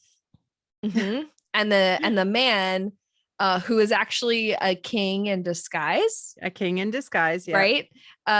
Becomes worthy of her love. And then at the end of the story, they ascend to heaven together. And they both become stars at the end. They both become celestial beings. And in mythology, this is a very interesting tale, and it comes from all over the world. There's a Native American tale about celestial beings looking for their bride or their husband. It probably comes from meteors. You know, when you truthfully think about it, right? Like a star falling to earth is deeply symbolic to people. It's like, what could be that bright that fell to the earth other than some sort of perfect version of something? Really interesting psychologically. It is. And again, it happens all over the world. Like, it happens in North America, it happens in Russia, in like Hindu thought and Hindu folklore. It's all over the place. It also happens in Nordic mythology. So all of these mythologies have some sort of myth that has this in it, that have lasted, that we can still read today, and that's really cool. Which means there are probably more out there that we don't know of. So, and generally what happens is that these celestial beings either fall to earth or they beckon a mortal to join them in the heavens. This is some sort of bride quest or husband quest. This is a being that is looking for their eternal mate. And they don't look in the sky world. They look down at the earth. And it can be like a mortal bride and a star husband, or the reverse, like we said. So it just kind of depends. And then in this story, like, Gorya and Tom are acting both. They're really acting as both, just like in Stardust, like how she's a star but he's a king. Yes. So Gorya is actually a star. This is important. Yes, she's a star. She's a meteor. She's a star bride. And there's there's a lot of things like about how star brides are also destined to be celestial beings, even though they started out as mortal beings. So even though like Gorya is of the earth, she is destined to be a star, therefore she is, because that's how myths work, right? It's like she always was meant to be, therefore she is. Especially from a heroine's journey perspective, it's about uncovering what is inside of you, the truth of who you are. And so that's what needs to be uncovered over the course of her journey, which is she was always worthy, right? The worthy thing coming out. She was always worthy. She was always a star. Yes. So the next part of the star bride thing that's really important is that the star brides are usually captured by a mortal hunter. So if they're a star that falls to the earth, a hunter usually goes and seeks out its riches. So the fact that like Tom is like hunting her in this episode, like you pointed out. Yeah. Well, I mean, that's exactly what happens in Stardust too. Like just as a direct parallel, he sees the star fall and he's like, I'm going to collect that for my true love, who's just a normal chick who's not very impressive at all. And so he hunts and goes and finds the star in a forbidden land. So he crosses his whole threshold and he goes and finds her. And then he realizes like the person across the border was very boring. And she's actually the thing that he was meant to have all along, because he was actually a hidden king. Yes. Spoilers. Yeah. So this is, And I didn't mention, a lot of this, did I mention a lot of this is coming from Missy? Because I don't think I did, but no. So this is all from our good friend, Fangirling Only on Twitter.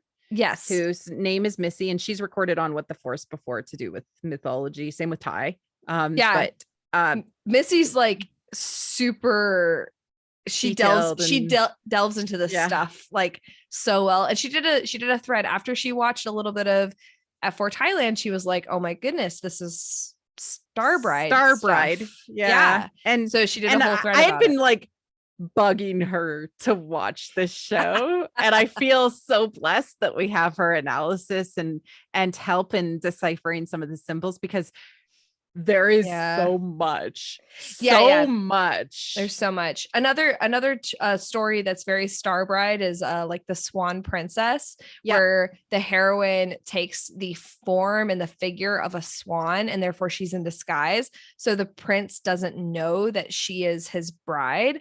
And this is kind of similar here in the fact that like Gorya is unwilling to be her true self. Like she doesn't, she's starting to like wilt, and she's starting to like not believe in herself and all of that. That's all like not being true to yourself, integrity.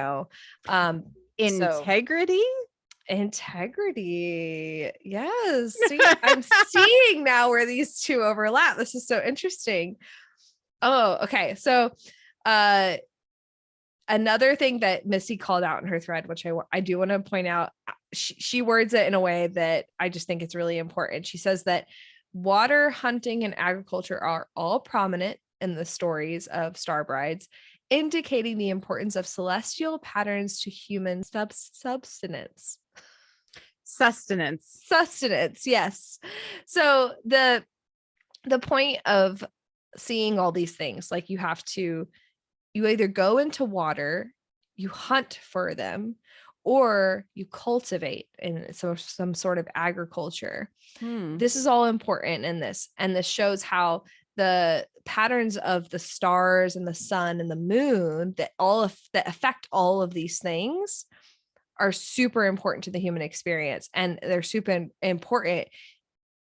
What's happening in the sky affects what's happening in the ground. And that's so interesting that like in Hana Yori Dango, she was like her people, her family, like her aunt and uncle and her parents all come from fishermen originally. Yes. So these symbols have been in there since the beginning. Yeah. They changed these little things, but it still has the exact same meaning.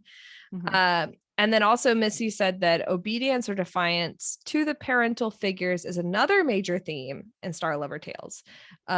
While it is defiance that opens the path to the other world, the lovers are often punished for it until they show obedience to the parent. Yeah. So this is like star-crossed lovers stuff, right? They have to find a way to be disobedient to the point where they prove their love, but then they ultimately have to find some sort of transcendent way to, and in like Eros that. And Psyche, it was she passed all the trials, and then together they actually pleaded to a bigger god to make her a goddess, right? And to make Psyche a goddess. So she was finally able to join the heavens. Yes. And another really important thing is that something we'll see in the next scene as well is that the mortal brides are sometimes compelled to dig They're to find roots or other food or to escape the sky world. And Goya's situation, trying to hide. She's trying to hide. And psychologically, this is the part of the heroine's journey. This is stuff that I've read where the heroine is exhausted.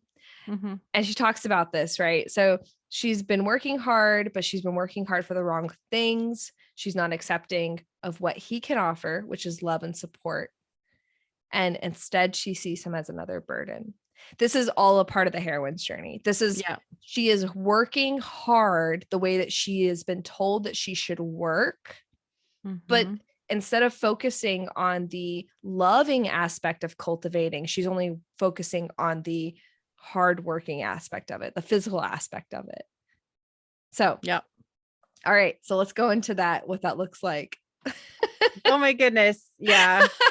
So she shows up with her shovel, and I love her shovel.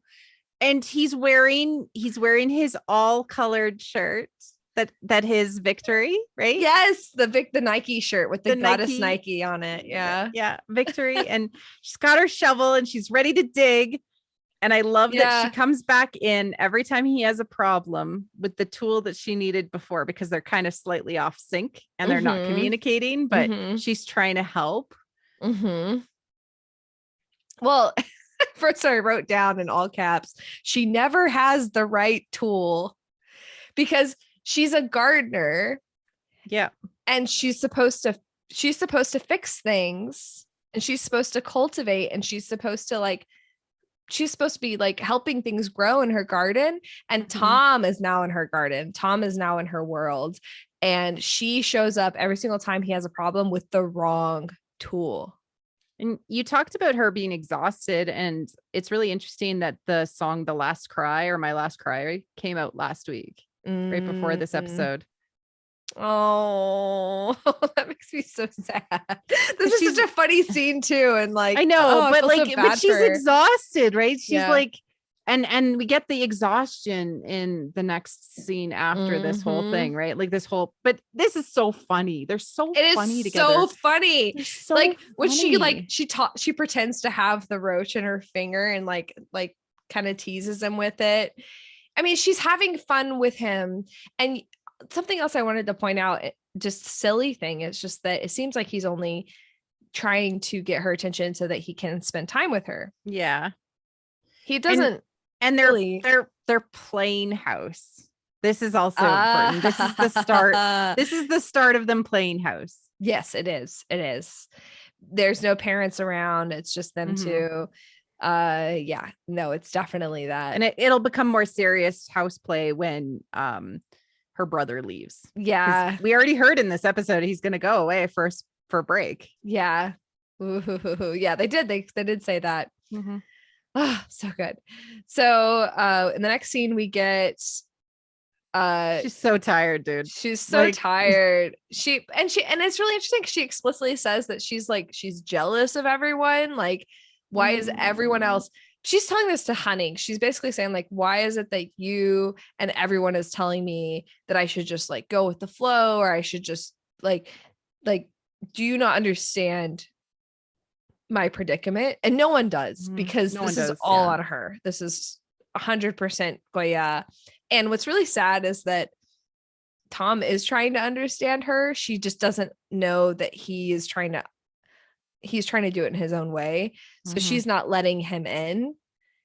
And again, this is like, she's supposed to be cultivating, but she's not, because she thinks by doing the hard work that she's doing all that she can. She thinks she's cultivating by working hard, but she's not actually growing anything. That's important. So exactly. She's just digging and not planting anything. Exactly. Right? Okay. I do want to call out that it is not your problem. So Honey says exactly what we needed to hear at this time, which is it's not your problem to teach him how to grow. This is his responsibility.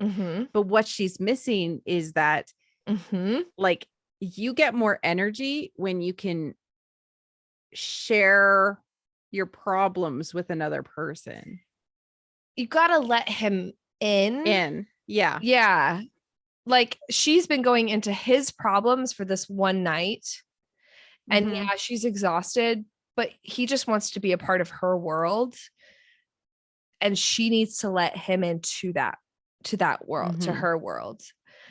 And again, this is neither of their faults. I'm not putting fault on Gorya, but this is just a lesson that she's going to have to learn in the long term. This is a really great way to show where they're at and that they're not quite fully aligned and they're not quite on the same page, but in like a very brilliant way to show like how they're not aligned. Yeah. How they're not on the same page without like having to tell us directly necessarily. It's showing us. Yeah. No one's going to be mad at Tom. No one's going to be mad at Gorya, but they're both at fault in their own way.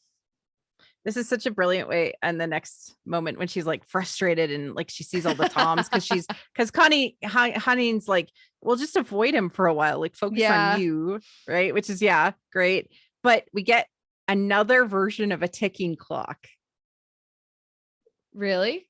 We do, because it's 2 days down to his birthday. Oh, yeah. That's right. Yeah. 2 days left. Yeah. And then she sees all of the posters and everything. And she gets like really frustrated. He is literally everywhere she is. Like it's driving her nuts. It's so funny, but I also am like, I don't feel bad for you, Gorya. Like I wish she was in my vicinity all the time. Fully converted Bright fans over here. Yeah, exactly. So then we get Tom at his new house, and he's talking to Tia, and Tia is completely just, oh my God, thank you. Like, I'm so glad you're doing this. I'm so glad you bought the house. Like, good for you. Way to go. I'm going to help you. Yeah. I'm on your side. Yeah. Keep doing what you're doing. And just really gives him all of that, which is great. I love that. She also tries to be a fairy godmother, right? She's like, I'm going to send her something. I'm going to make sure she make it. I'm going to make sure Cinderella makes it to the ball in a dress. It's funny that it's white too, which is like, again, the Cinderella stuff, right? Again, yeah. But this is really important. So she's like, I'm going to ease her transition and make her a star, right? Like she's again, she's trying to dress her up in the right garb and take her on this journey. But what is really, really important, and what Tia doesn't realize, even though she can be a helpful and supportive person, Gorya needs to walk this journey on her own with Tom. Like they have to be together and doing this together. And that's it. These things do make it easier. Allies help, like the friends who are like hanging out with him, but this is about them. Yeah. And that's why like Tia's advice is probably much better than Hunning, which is like, stay in her vicinity, like stay close to her. Tia's always saying, stay close to him, stay close to her as much as you possibly can. But Hunning is like, don't like, maybe just like take some space or whatever, but that's not really good advice. So then we get the scene with Tom and the F4, which we've already seen this for the most part, but it was really so cute. It's so cute. Adorable. And there's more to it that we get to see, which is great, where he's already learned how to like make the TV work and the antenna work. So we see him do it for them, and you get like Ren's really confused look, like, why is he messing with electronics? Like he needs to not. He makes them dinner. And he's like, this is what I told you about, like watching TV while eating instant noodles. Like, this is the party that you've been missing. Like, this is the lifestyle you never knew that you were missing. Hey, Celestials, you came down to Earth and this is how they party on the Earth. I love this. And I didn't realize like all of them question him and all of them say that, this isn't going to work. This is the point at which Tom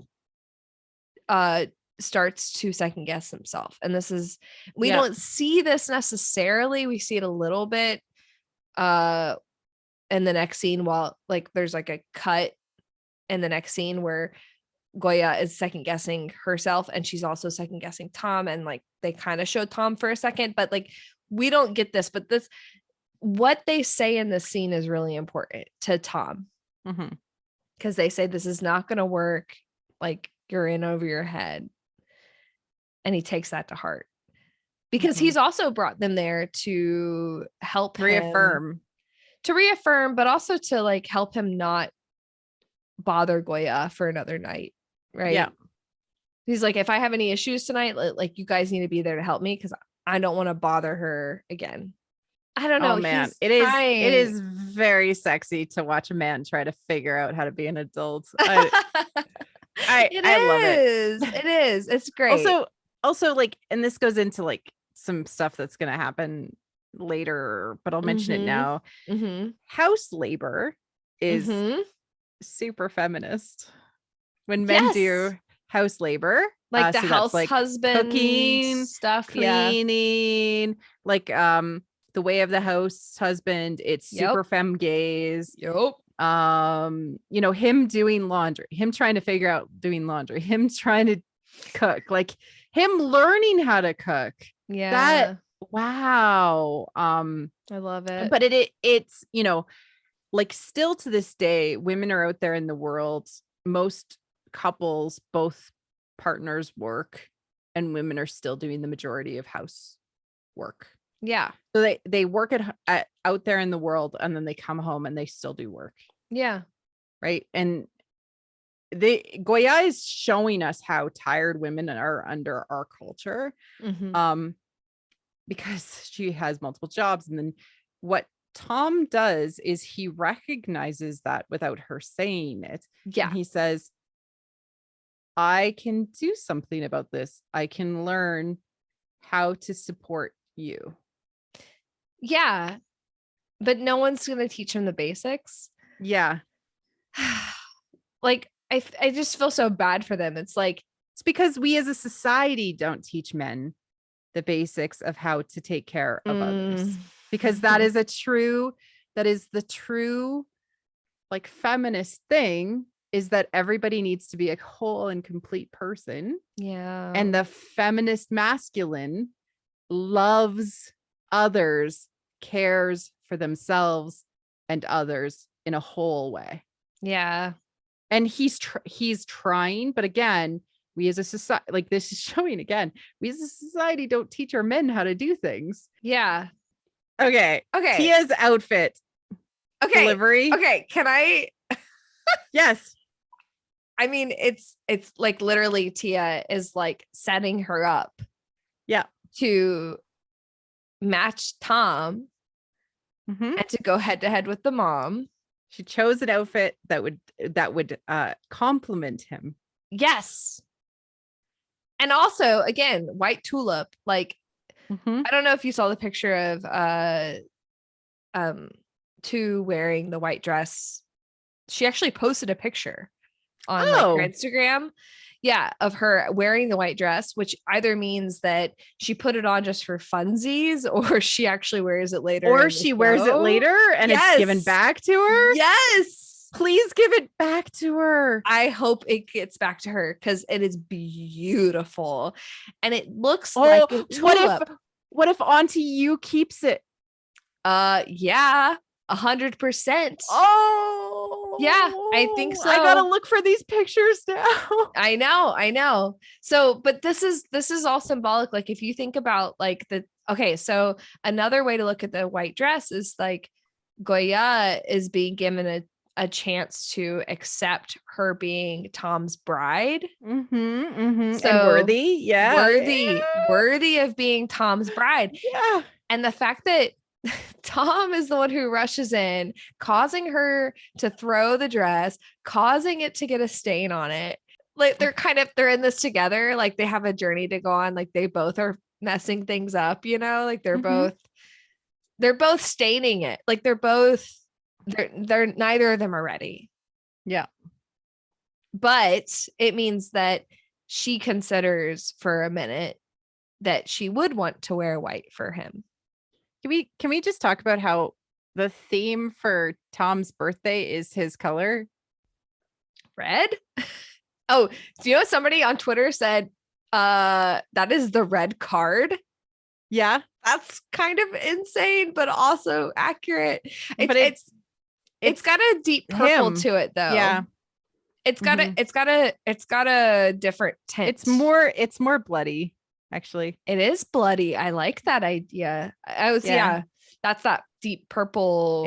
It's more blood tone. red. Yeah, I like that 100%. And that gold cutting through, and it's just it's very rich. It's very bloody.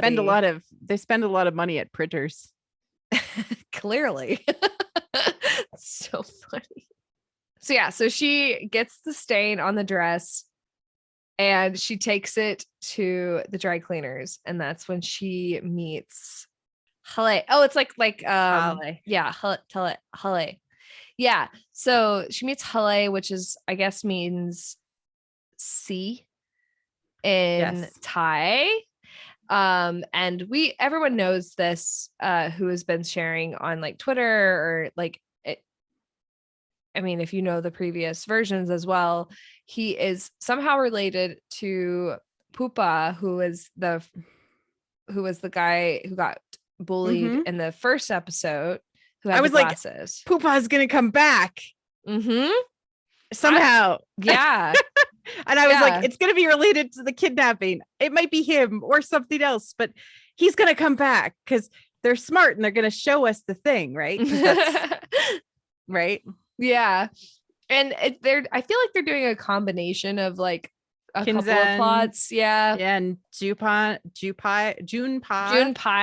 Yeah. Or Junpei is what it is. Junpei. Yeah. So it's like Kinsan and Junpei is, one of them lied about being rich, but is actually, or lied about being poor, but is actually rich.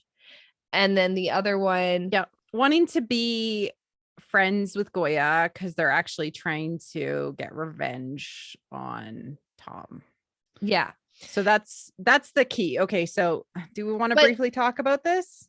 I mean, like in the Japanese one, they kind of combined them already. So it's kind of, they kind of combine them. I still can't put my finger on it. I don't know exactly what they're doing with this. And I don't know exactly, but it's interesting because either way, these two characters are foils for Tom. So I think it's going to be both. I think he's going to play. So the interesting thing about Junpei is that he tries to convince Gorya to like leave Tom and not be around him. And again, what's interesting is that they're framing Lita as like the perfect version of a guy for Tom, and Kinzen and Junpei present as equally interesting partners for Gorya that are better for her, quote unquote, but they're never quite right. So Kinzen is actually secretly rich and lies about it, and Junpei is not rich but empathetic, but secretly trying to get revenge. So he secretly has a lot of hate in his heart and things like that, right? So but I think he's probably going to be rich and rejecting of his richness, but so he's like working. But he'll be a part of the revenge plot as well. But he will be part of the revenge plot as well. Because I think somebody pointed out that Pupa, who's the guy who's beaten up, is mountain. Like that's what it means. So it's like mountain and the sea. Those two things are connected. And I do think that he will present as a romantic option to Gorya because both Junpei and Kinzen do that. So it is efficient to combine them, but I think they're going to spread it out over more episodes. I think it's going to be in parallel to the Lita Tom plot. I think it's going to be she's going to be having a parallel journey with this character. All right, next scene we get this freaking iconic, what the heck is going on in this scene symbolism. This scene just killed me. I love them. I love them so much. I love the creators of this show so much. Like, it was incredible. So smart. You literally amazing. wilted. Oh, I did want to point out that Hala Talay, he had spooky music, but presents as a kindred spirit. Yes, Yeah. he did have spooky music. Yes, He had good spooky, unsettling music because point. the storytellers don't want you to ship him with Gorya. No, they want you to be worried. They want you to, be wary of him. So yeah. And then because, and this is interesting because this directly connects with like what he said. He said, don't try, like, if somebody asks you to give them more than what you have, just don't deal with it.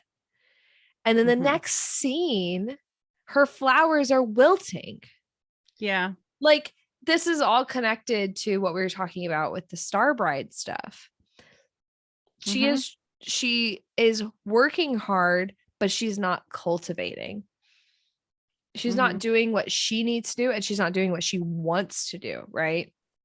And what she doesn't realize, what she doesn't recognize is that this isn't due to being kind of,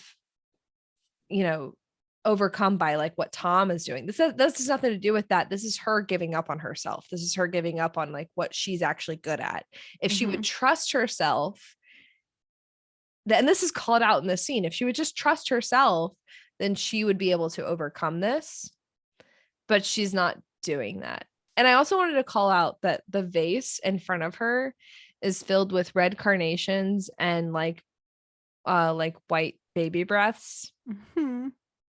Which look like red roses and white cutter, which are, Tom and Ren. So it's just a little weird. And also the flowers that are wilting are a red rose, a yellow tulip, and a pink rose, which we have already seen in the symbolism and in previous episodes. They basically symbolize all of Gorya's journey so far and what she's been going through. And it's just basically saying like, okay, all the flowers that we've seen are wilting because Gorya is not okay. So, and yeah, she's working hard, but not getting anywhere. Yeah. And she's fixating on that one line. Going back to the beginning of the episode from Rosalyn, what does it mean to be worthy? Yeah. Yeah. And then there's a little, and this was talking about earlier, there's like a cut to Tom and the F4 and the F3 are like leaving Tom from his little home that he's bought. They're leaving him behind. And it shows him kind of like looking up the sky while she says, it seems like both of us bit off more than we can chew. And then that's when the flower shop owner shows up and he sprays them both with the little watering can, which we've seen in the commercial or in the trailer. And he's like, so what? You've been biting off more than you can chew your whole life. Yeah. You got this, girl. Yeah, you got this. Like, what are you even like? Stop it. Like, you're a gardener. Like, this is your purpose in life. Like, you're supposed to be doing this. Yeah. I really like this whole scene because it's really symbolic and it's really like, so eventually we will get to the OST symbolism eventually. Yeah. We'll talk about all of that probably on its own. We'll do it. We'll do a bonus thing, I think. Yeah, maybe a bunch of small episodes. It's a good idea. Yeah, totally. So then, and also the flower shop owner also tells her at some point, he says that you need to wait to see, like, everybody keeps telling her to trust Tom, and she doesn't, and that's really important. Like, she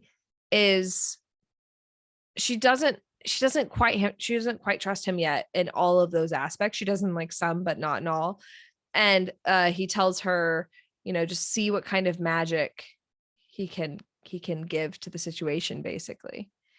And it's so wonderful. It's so good. So then she comes downstairs the next day and she sees, Honey gives her the idea of giving him a birthday gift. Yes, the that birthday reflects gift. emotions, Yeah. and the whole like like the flower shop owner got the wig that he's too embarrassed to wear, but he keeps it anyways because it was from them, and they've got the Gorya and Hana keychain that she made. That's yellow. Yeah, that's yellow. and I really love this because it kind of gives like, although yeah, it's a really cute moment. It is a cute moment because they're trying to remind Gorya like what her worth is and like what worth means to them, because that was her initial question. And they're like Gorya, like you have everything to give, like, you know, you have everything to give, just hold on a little bit longer, like just see what somebody will give back to you, because you have given so much. And that's exactly what happens. And she goes downstairs the next day and she finds Tom, who is dressed in a jean shirt, which is very indicative of like that kind of gardener type of wear and farmer type of wear. And he's got the white shirt underneath, you know, and he's like, oh, come and get your breakfast. And he's like helping her younger brother get ready and all of that. Like, he's taking up these responsibilities that she didn't realize that he could take. Yeah. And he draws a picture of her on the toast with the condensed milk stuff. Which this is subtle, but it gives her the idea to do the pictures of him on the cookies. Yes. And I don't think he's wearing a chain. He's not wearing a chain. Ooh, good catch. But he is wearing a chain when he gets to school. So. Oh wait, no, he is. No, he is. He is. I see. Oh, he is wearing his chain. Okay, sorry. I think he is. So then there's only 2 scenes where he's not. So. Oh, interesting. Yeah. No, it's so good because this doesn't happen in the other versions. Like, she makes the cookies because he's angry a lot and she is always thinking of his face, kind of thing. There's like this thing is she can't get his face out of her head. But in this version, he does something for her, and so that she does it in return. Yeah, because that's kind of their relationship. They tend to like, I do this for you, and again, this goes back to the original like kidnapping where he dresses her up, and kind of the setting of the terms of the relationship start there. Yeah. And it's like, you know, quid pro quo kind of relationship. And so she learns he likes this. And so she takes that into herself and gives him something back of something that he did, which is really brilliant and beautiful. And like, domestic. He recognized that she was probably too tired to make breakfast or to take care of her little brother. And so he did that for her without being asked. That is so unbelievably sexy. Yeah, it is. It is. So we get the cute conversation of her asking him, do you like cookies? Yeah. And then she's had that inspiration in that moment. Like, brilliant. Absolutely brilliant. This show knows where all the inspiration comes from, and they put it in this show. So it's not like randomly thrown. It's like, where did you get that idea? Well, they actually made it happen. Yeah. Yeah, they did. They created the magic for it. Ooh, interesting. So this is all like leading to the failure of this, because like the reason why Tom is like transformed is because he's now made up this plan in his mind. He's like, I can't make it work the way I wanted to make it work. Therefore, I'm going to fake it so that I can get some points. And oh God, this is so interesting. She overhears it, but yes,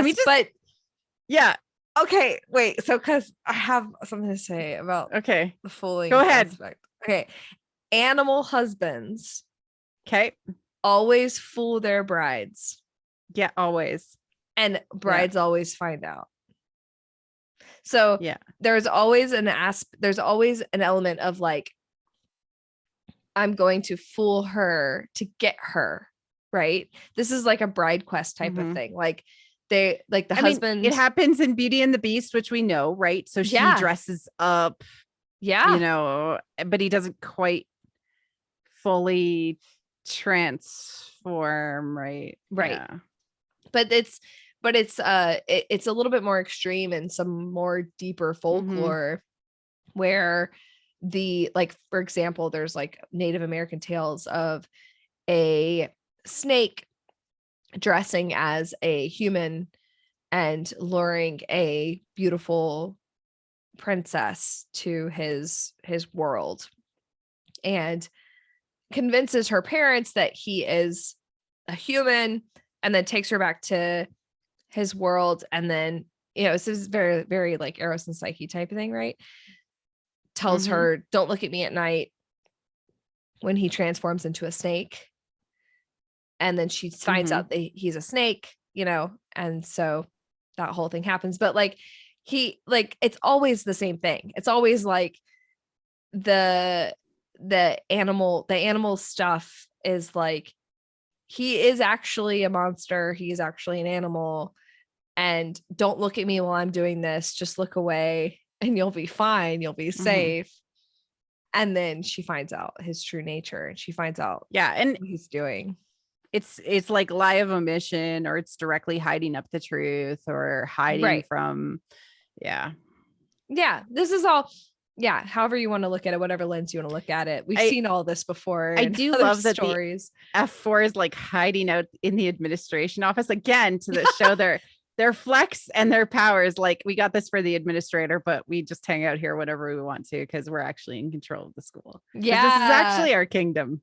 So they're having that conversation, and Gorya overhears, and he's like talking a big talk. He's relaxing for once, but also you have to remember, like, Tom has actually been living that way. Like, he just now has decided to change course. He's just now decided that he's going to fool her, and that she's too stupid to figure out his plan. Yeah, because he's got a plan to like get both ways, right? Like, that's the key. But the key is, because she is now so much a part of his life, there is no halfways. You can't have a foot in the grave and a foot on land, right? Like, like, you have to just commit to this.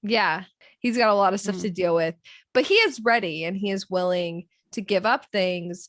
But the F3 already talked him out of this. Like, they already convinced him that it was too much and it wasn't quite worth it. And he has the resources to do what he needs to do for her without being there all the time. So security team, and I'll go and sleep in my own bed after she goes to bed, and I'll, get my laundry done.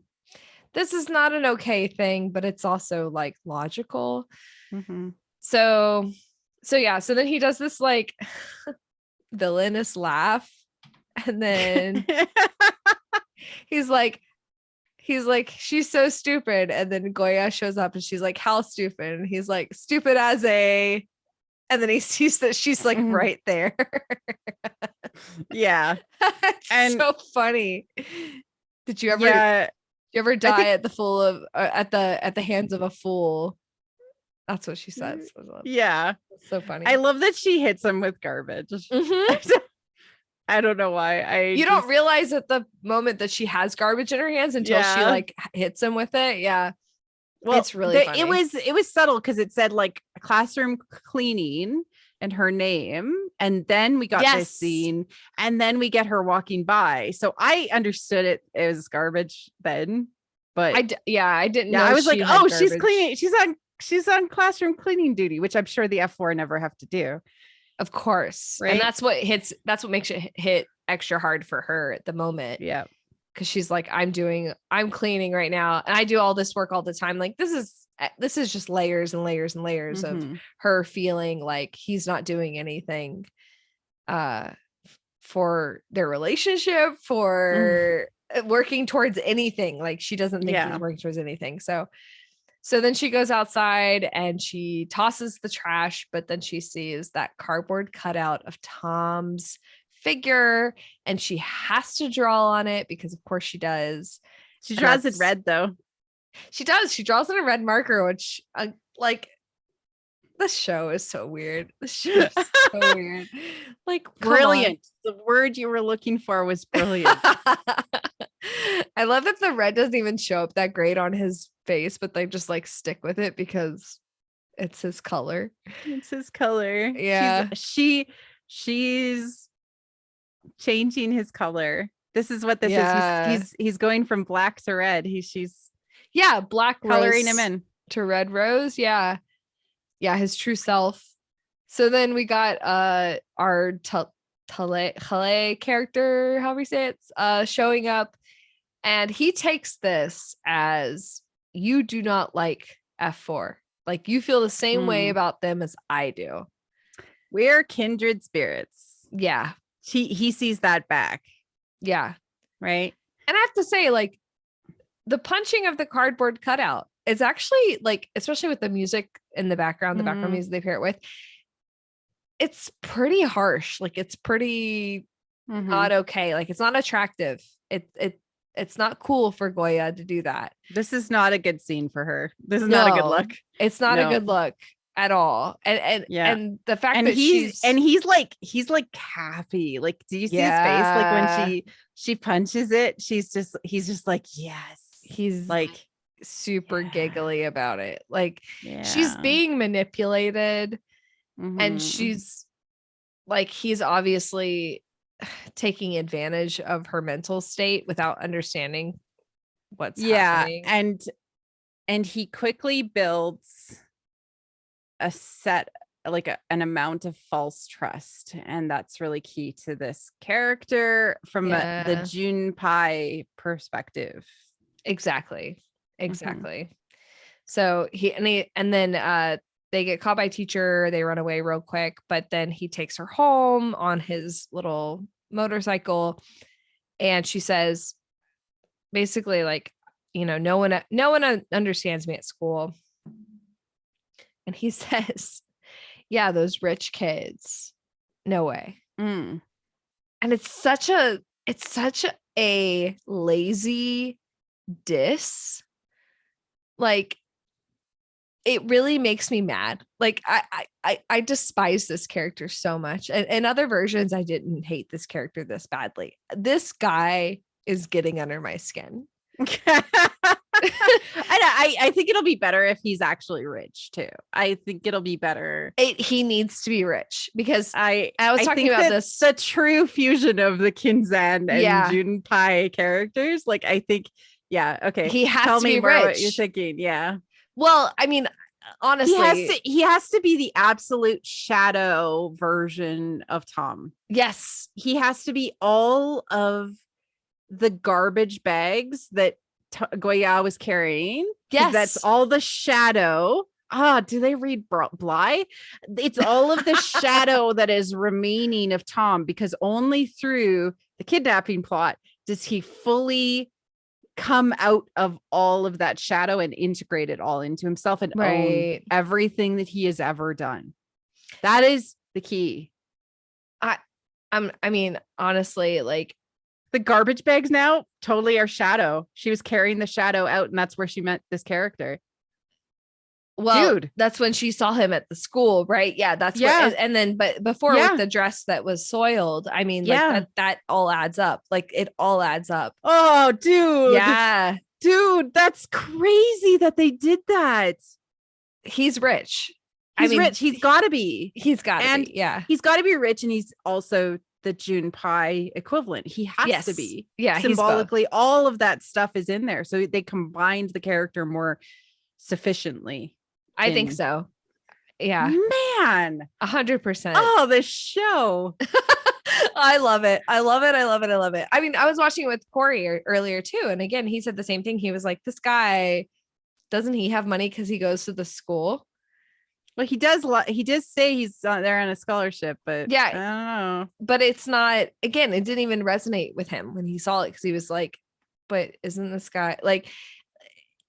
Everything that he talks about, everything that he says, all the lines that he has, this is all leading to that. It's all leading to that sort of thing. Yeah, because it has to be a direct lie where Tom genuinely sees him as competition. Yeah. And also it's beyond competition. It is the direct shadow version of Tom. Yeah. 100%. All of the things that Tom has done.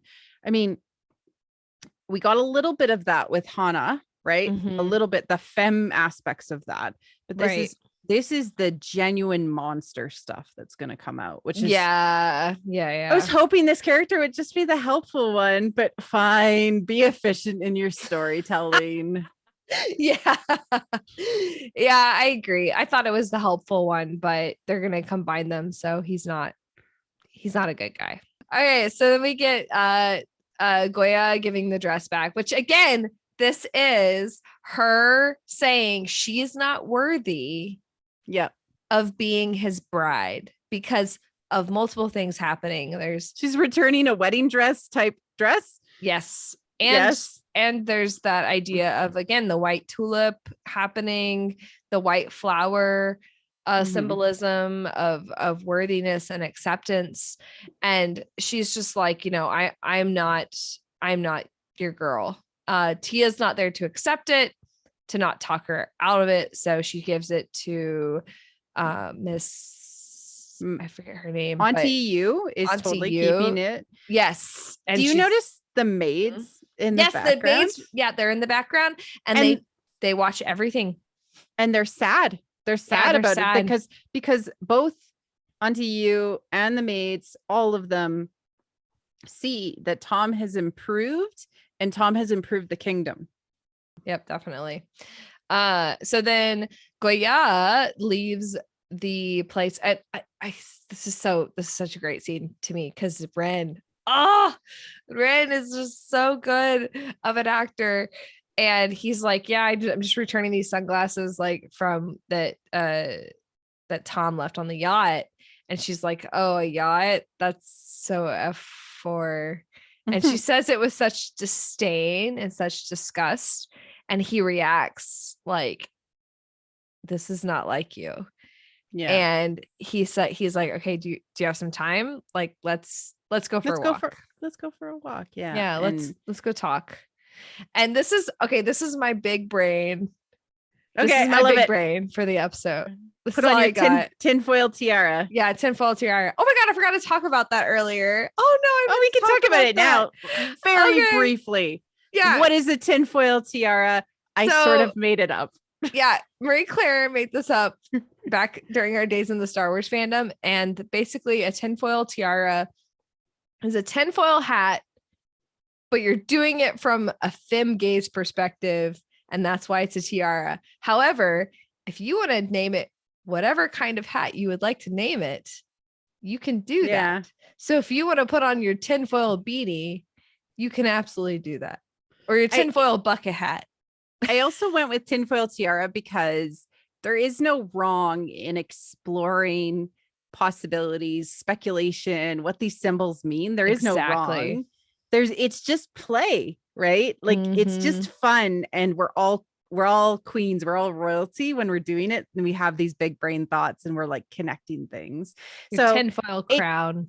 It takes the shame away from potentially being wrong and just being like, we were just playing and we were having fun.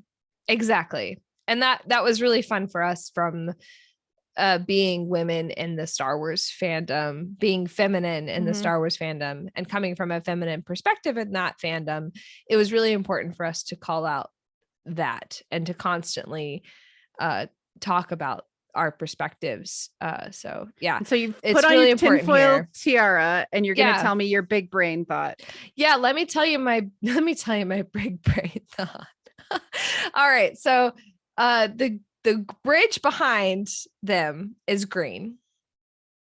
You already know I'm going for this because we've already seen bridges and we already know what green is. So bridges are important, right? Bridges are important because how are we going to summarize all this symbolism? I don't know. I'm working on it. But the Ren and Gorya are having this conversation. Ren already believes in Gorya. He tells her this, like, he's like, I remember what Mira says, you're worthy of anything. I believe in you. I believe in Tom. Like, he just reassures her. He tells her everything she already knows. And like, that's really important. Right. And he says it in her language. Like he says it in the way that she would have said it to him. So that's really important. But then he's but then he's drawing the bridge that's behind them. And again, the bridge is symbolic of her trying to get to where Tom is and trying to reach her own worthiness, right? Trying to bridge that gap. But then he draws a meteor above it. Tell me, Ray Claire, what you think that meteor is. It's going to interrupt the bridging. Yeah. Yeah, it's Lita, of course. It's Lita. Yeah. She's a star child. She's a star as well. She's a freaking star. So we get the sorry thing, the sorry omelet. Can I just say, okay, so Pavani, who has commented, and we've talked about her comments, she's an amazing TikTok. She did have a really good idea about this scene. And like, so she's like, she said on Twitter just before like we were gonna record today, and she was like, did you guys see this too? And so Gorya comes home and her heart is closed, just like the door, and she walks in and she realizes Tom is already in her heart. Yeah. I love that so much. Like that was such a good call out. He's in her house making her breakfast, wearing her clothes. Yeah. Or wearing her brother's clothes. Like he's part of the family already. Can we just talk about his outfit? Just who wants to be a millionaire? He's not wearing the chain. He's wearing his I'm being sweet smitten colors. Oh, but the only reason he changed was because he got dirty making food for her.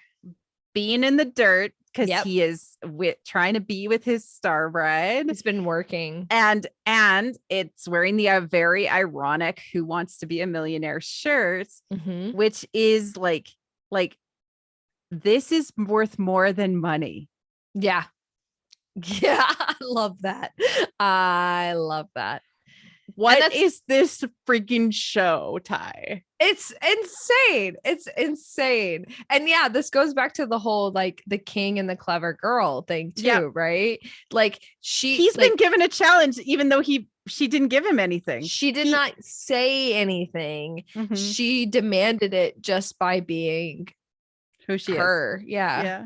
Oh, and him seeing it, right? And okay. And then it says Sorrie or something. So it's very close to Sorrie, but it's spelled wrong. Yeah. And she doesn't comment. She's just like, it looks delicious. So you see how much she is changing too because of his trials he's accidentally put himself on. Yeah. Yeah. To the clever girl. King. Yeah.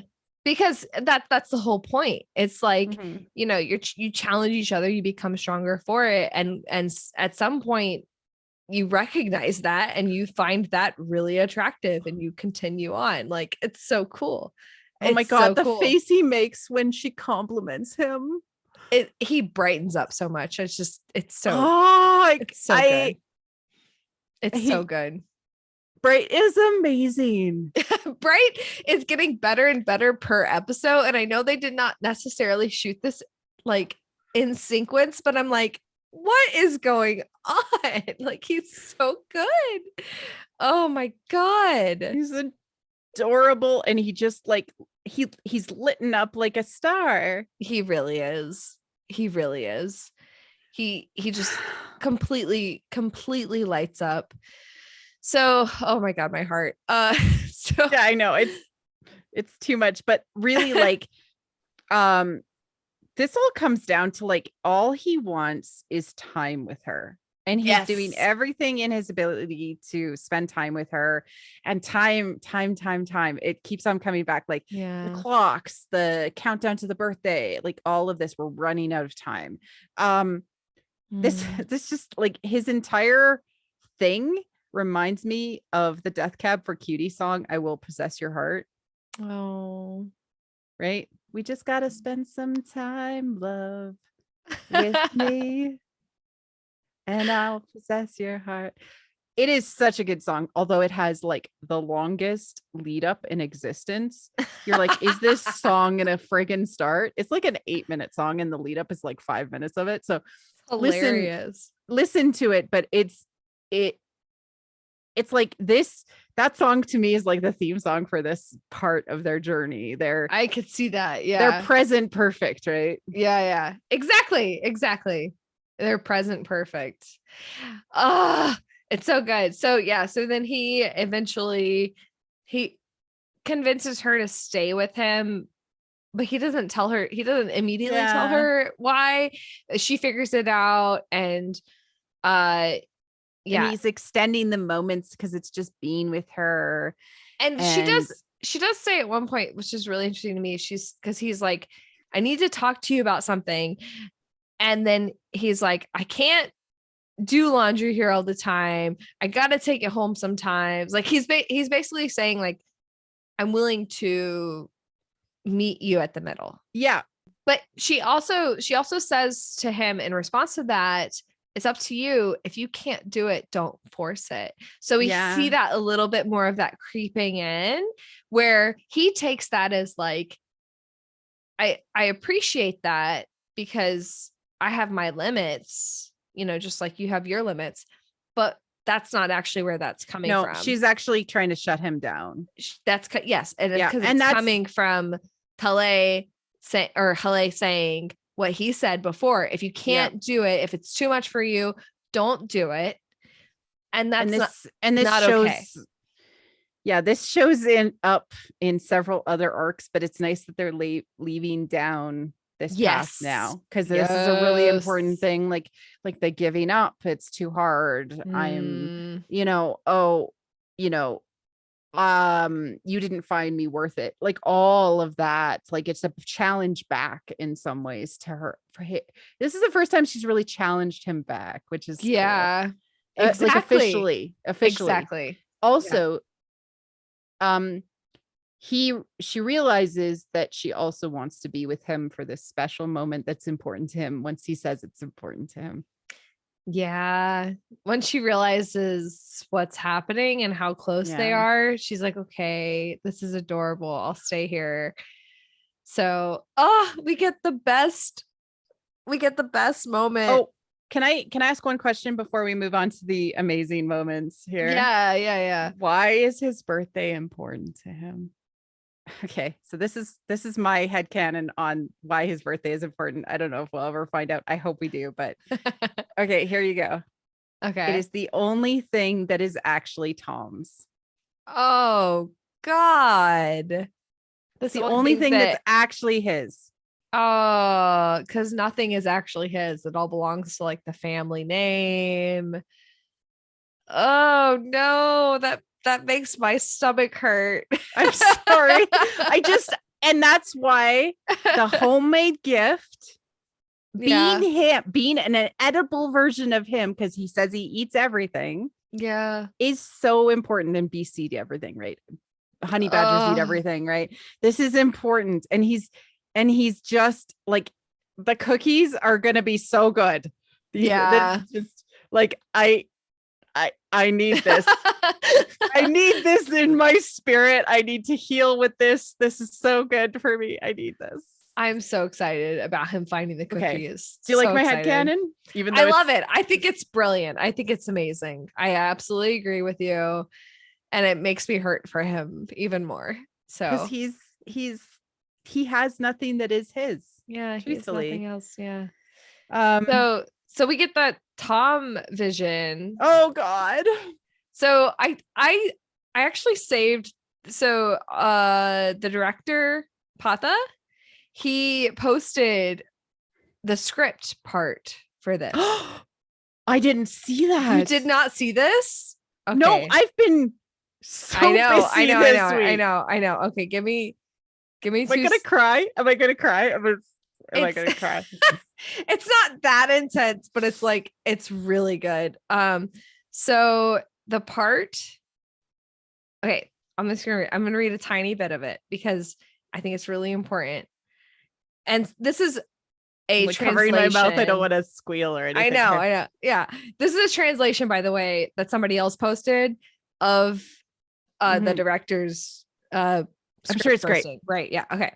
So it says, Gorya smiled, pressed the watch to see the time in seconds, and started to count.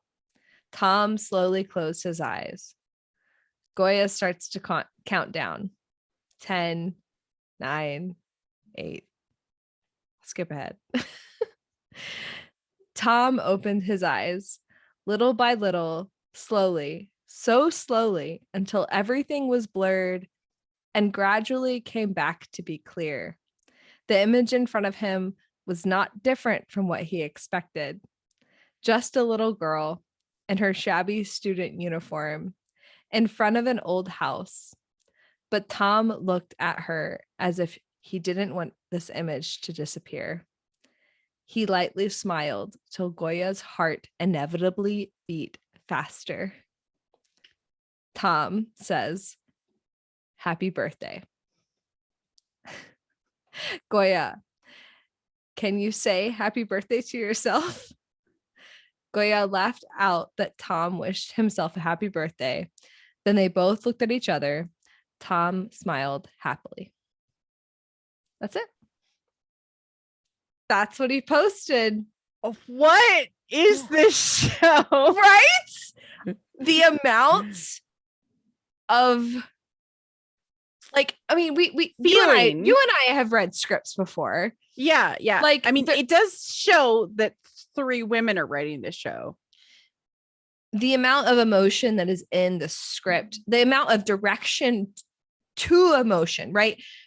Directing emotion in a script is sometimes frowned upon because sometimes people are like, okay, you want your actors to just like feel what's in the script. But then there's also just something to be said about feminine storytelling and about how needing more direction because we're not quite as used to it. Exactly.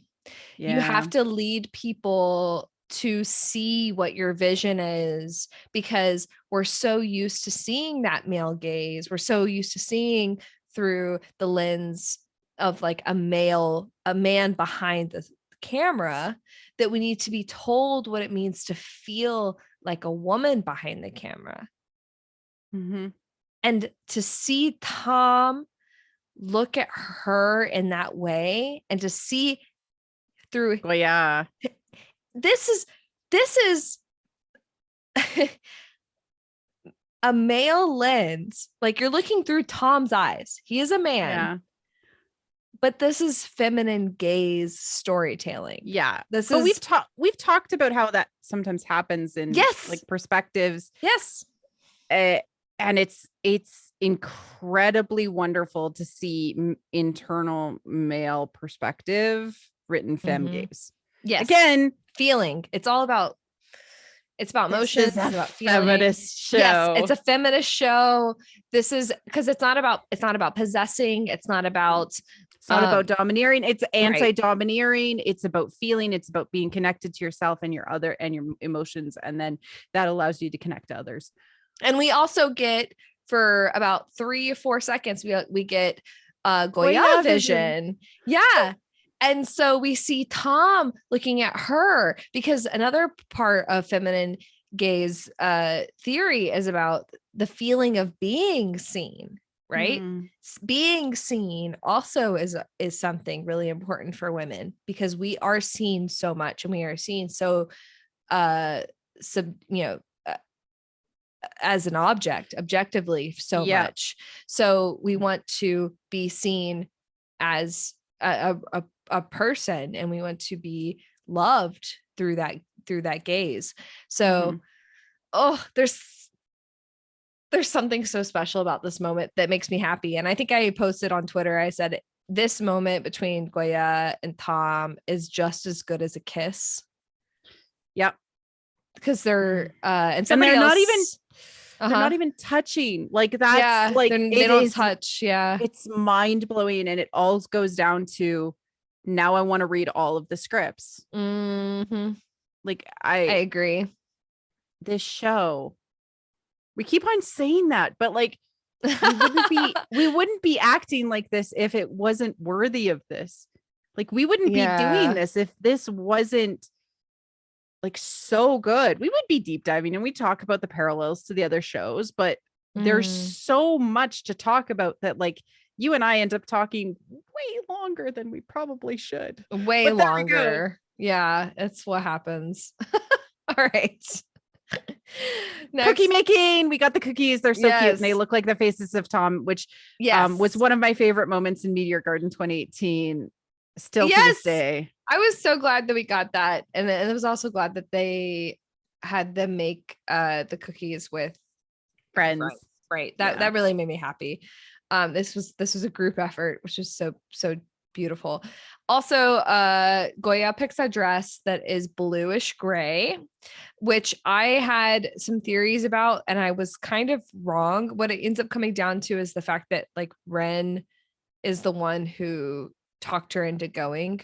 Yeah. I think that Ren is really the one who said, like, you need to go because and convinced her. Yeah. Convinced her. I also want to bring something back because it's about to be really important.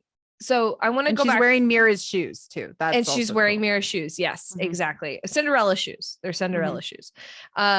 So going back to Bryn was at Tom's new house. He said something feels different this time. He's like something feels weird. Like this is different, Tom. Like you need to take this seriously, basically. Right. And then he has the moment with Gorya after that, where he draws the picture of the meteor landing on the because he's always the most observant one because he's always watching. Yeah. So I feel like this is so interesting because I feel like Rin is foreshadowing everything in this episode. I don't feel good about this. This feels a little strange. Like he tells him again, you should go for it. But then at the end, he's like, he's the only one that's kind of holding back a little bit. So I don't know. It's so interesting. I've got a bad feeling about this. I got it. Exactly. Yeah. But also again, blue is Ren's color. So she shows up in blue. Again, it's like a bluish gray. So that's important. She faces Tom's mom with her confidence, with her newfound confidence that she has. The mom says, you know, don't you think it's more embarrassing to show up here than to take the money that I offered you? And Gorya's like, no, because my relationship is my relationship. And she actually uses the phrasing from like an earlier episode, my relationship, my choice, which is interesting. Another thing to call out is that Tom's mom is wearing the Ouroboros. How do you say it? No, it's not actually. It's not because it's cut off. If it was swallowing its own tail in that way. Oh, okay. So this is important, and I actually tweeted about this. But I'll talk about it again. So because of how it's biting its own tail, it's actually a dragon. It's not swallowing its own tail. Oh, so it's actually it's a specific, like, so there's images of the male lead's mom in the manga, and she has a serpent-like dragon wrapped around her. Yes, I've seen this. And it's also they do like a side panel thing, like where it's like in her background. And like, because she's the dragon mom, right? And dragon moms are synonymous with controlling every aspect of their children's lives and living through their children's like glory and stuff like that. But I love it. It is specifically, although it is a snake, it's not an Ouroboros, it's a dragon. I love it. It's a dragon serpent. They are synonymous from a symbolic perspective. A snake is a dragon in symbolism, except when it's an Ouroboros, which is the endless loop and, you know, things like that. But this is specifically, she is wearing her dragonness on her. Yeah. And she is also dressed like Tom in a way, because she's got white on the outside and then a little bit of black on the inside. Oh, that's so cool.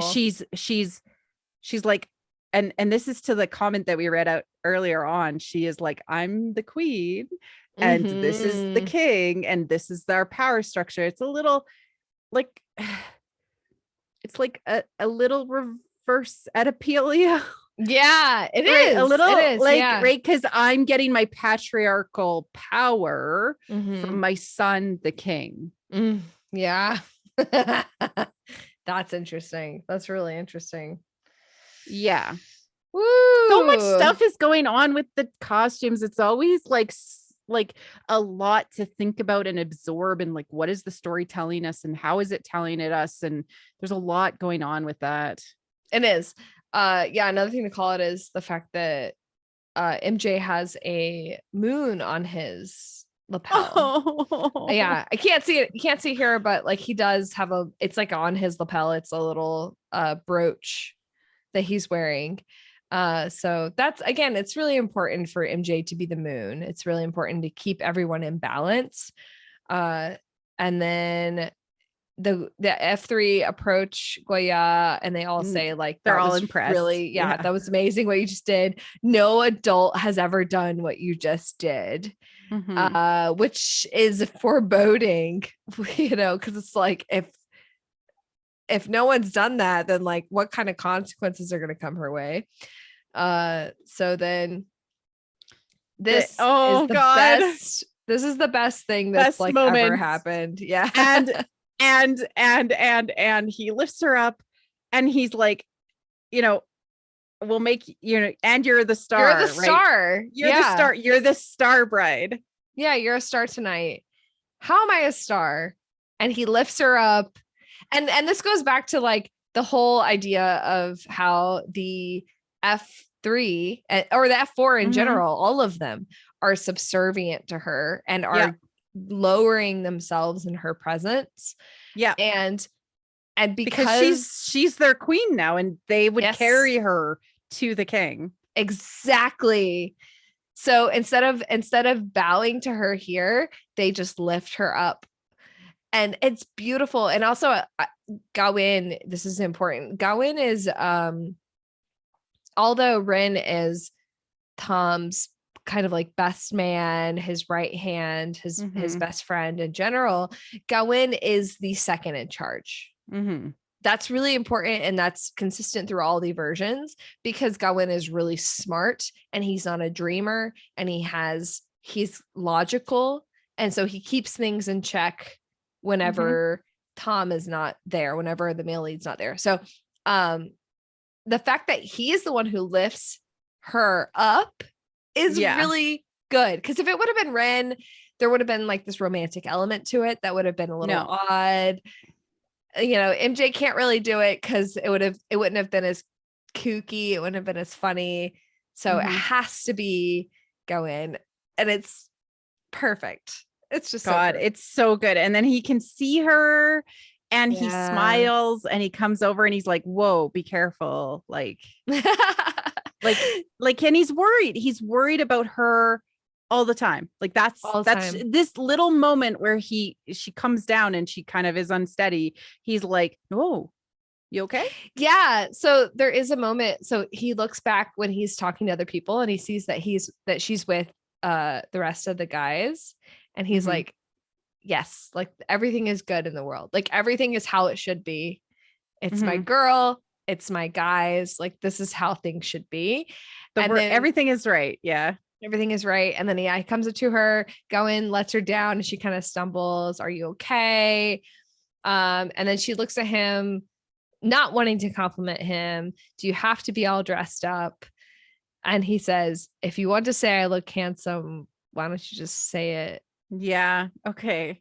We just talk just ever so briefly. I'm so sorry. We have so much we've talked about, but okay. So this is again that she isn't communicating. And this is like, this is to what we talked about at the beginning of the episode, where it's never going to be right. So you just have to speak your truth. Right. Yeah. And she's like, he's like, hey, is that my present? And she's hiding it. And she doesn't get a chance to give it to him because she's interrupted. There's never a good time. So you just have to lead with your heart and just go.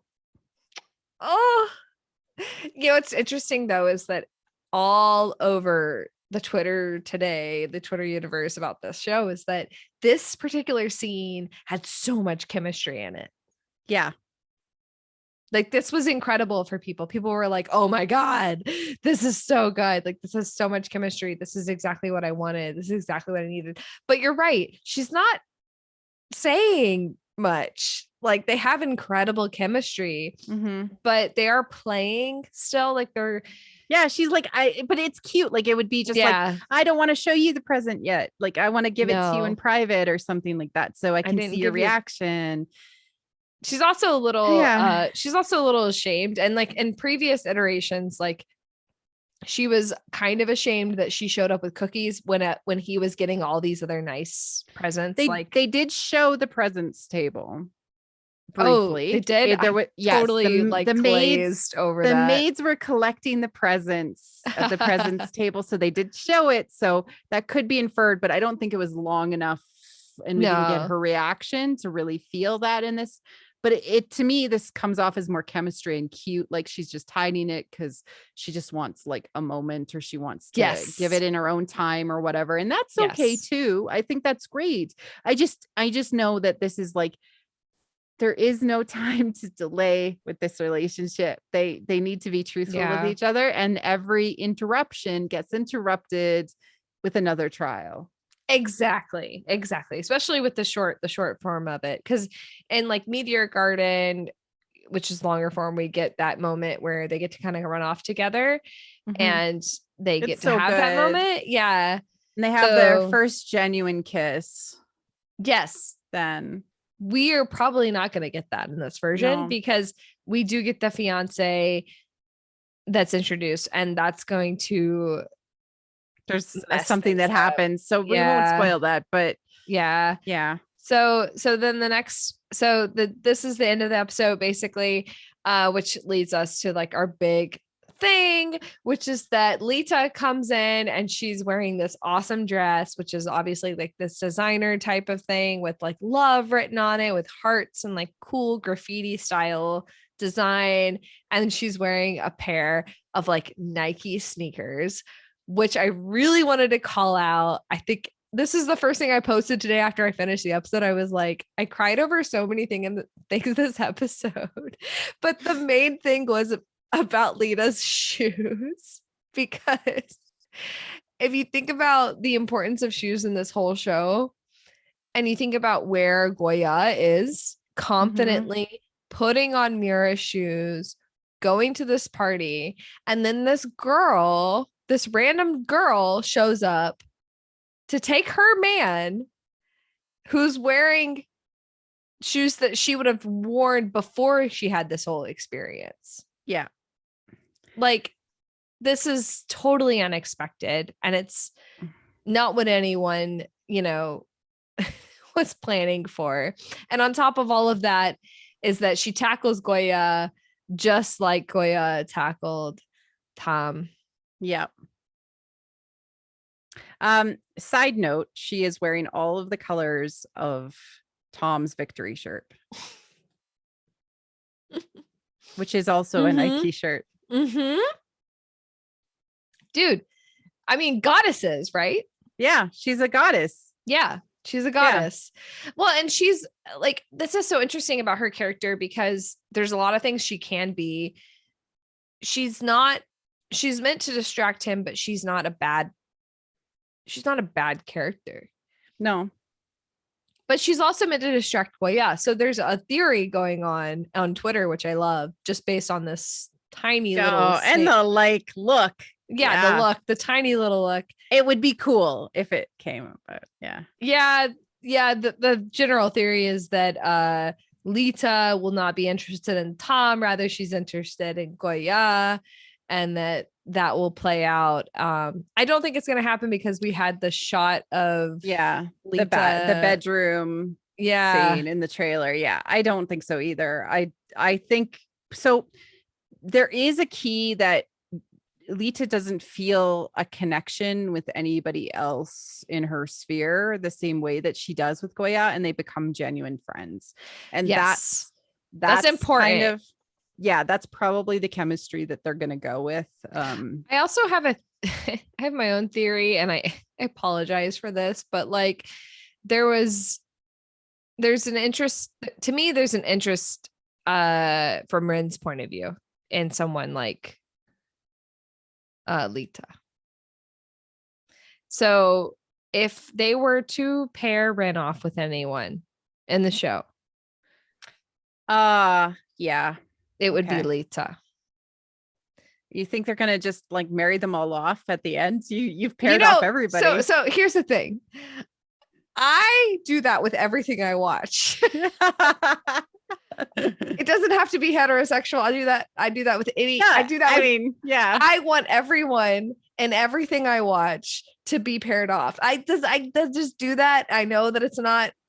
We should just watch Seven Brides for Seven Brothers. I was literally in that play when I was in high school. Maybe that's where that comes from. Like, I remember my name was Mary. I don't know. Like, that was the character I played. At least you were Dorcas. It was not Dorcas. My name was Mary.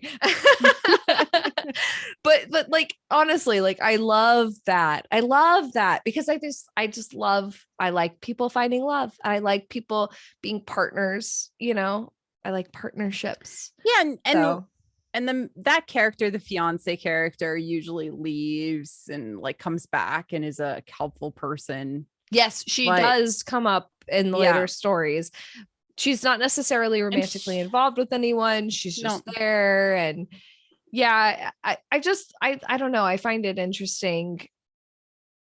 You never know what's going to happen in a new iteration, but also like, I don't think anything will explicitly happen. I just think it would be interesting if they hinted at it, you know, like, yeah, like this is a version of like, she has things that remind him of Gorya.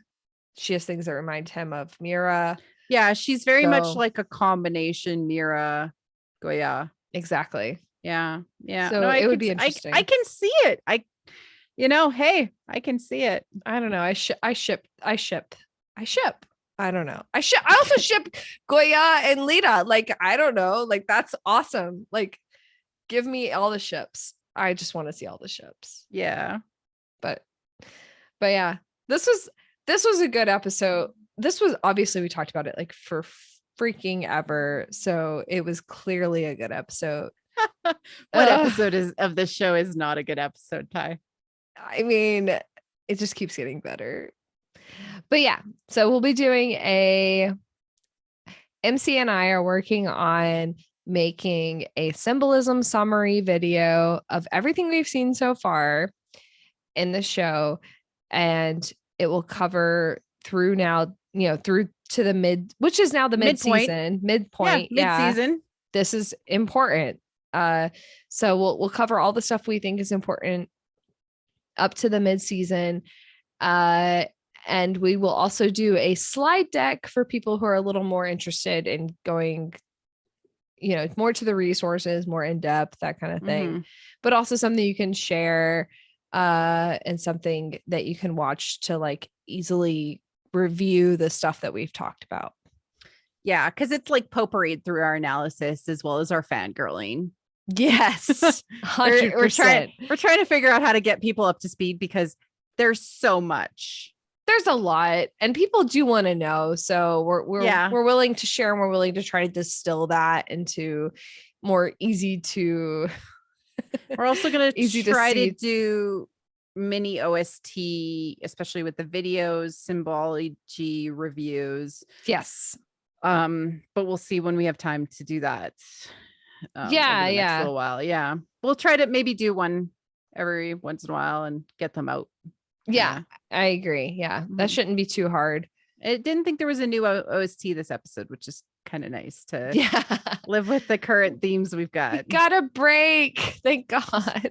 There was not a lot of stuff this week that was released. Thank goodness. Because there was so much in this episode. Yeah, there was a lot. Awesome. All right, guys. Thanks so much for watching this or listening wherever you're listening. Please follow us on Twitter for our weekly ramblings and our weekly analyses and also our weekly edits. I make a lot of edits. It's really fun. And we'll see you guys next week. All right. Cheers. Cheers.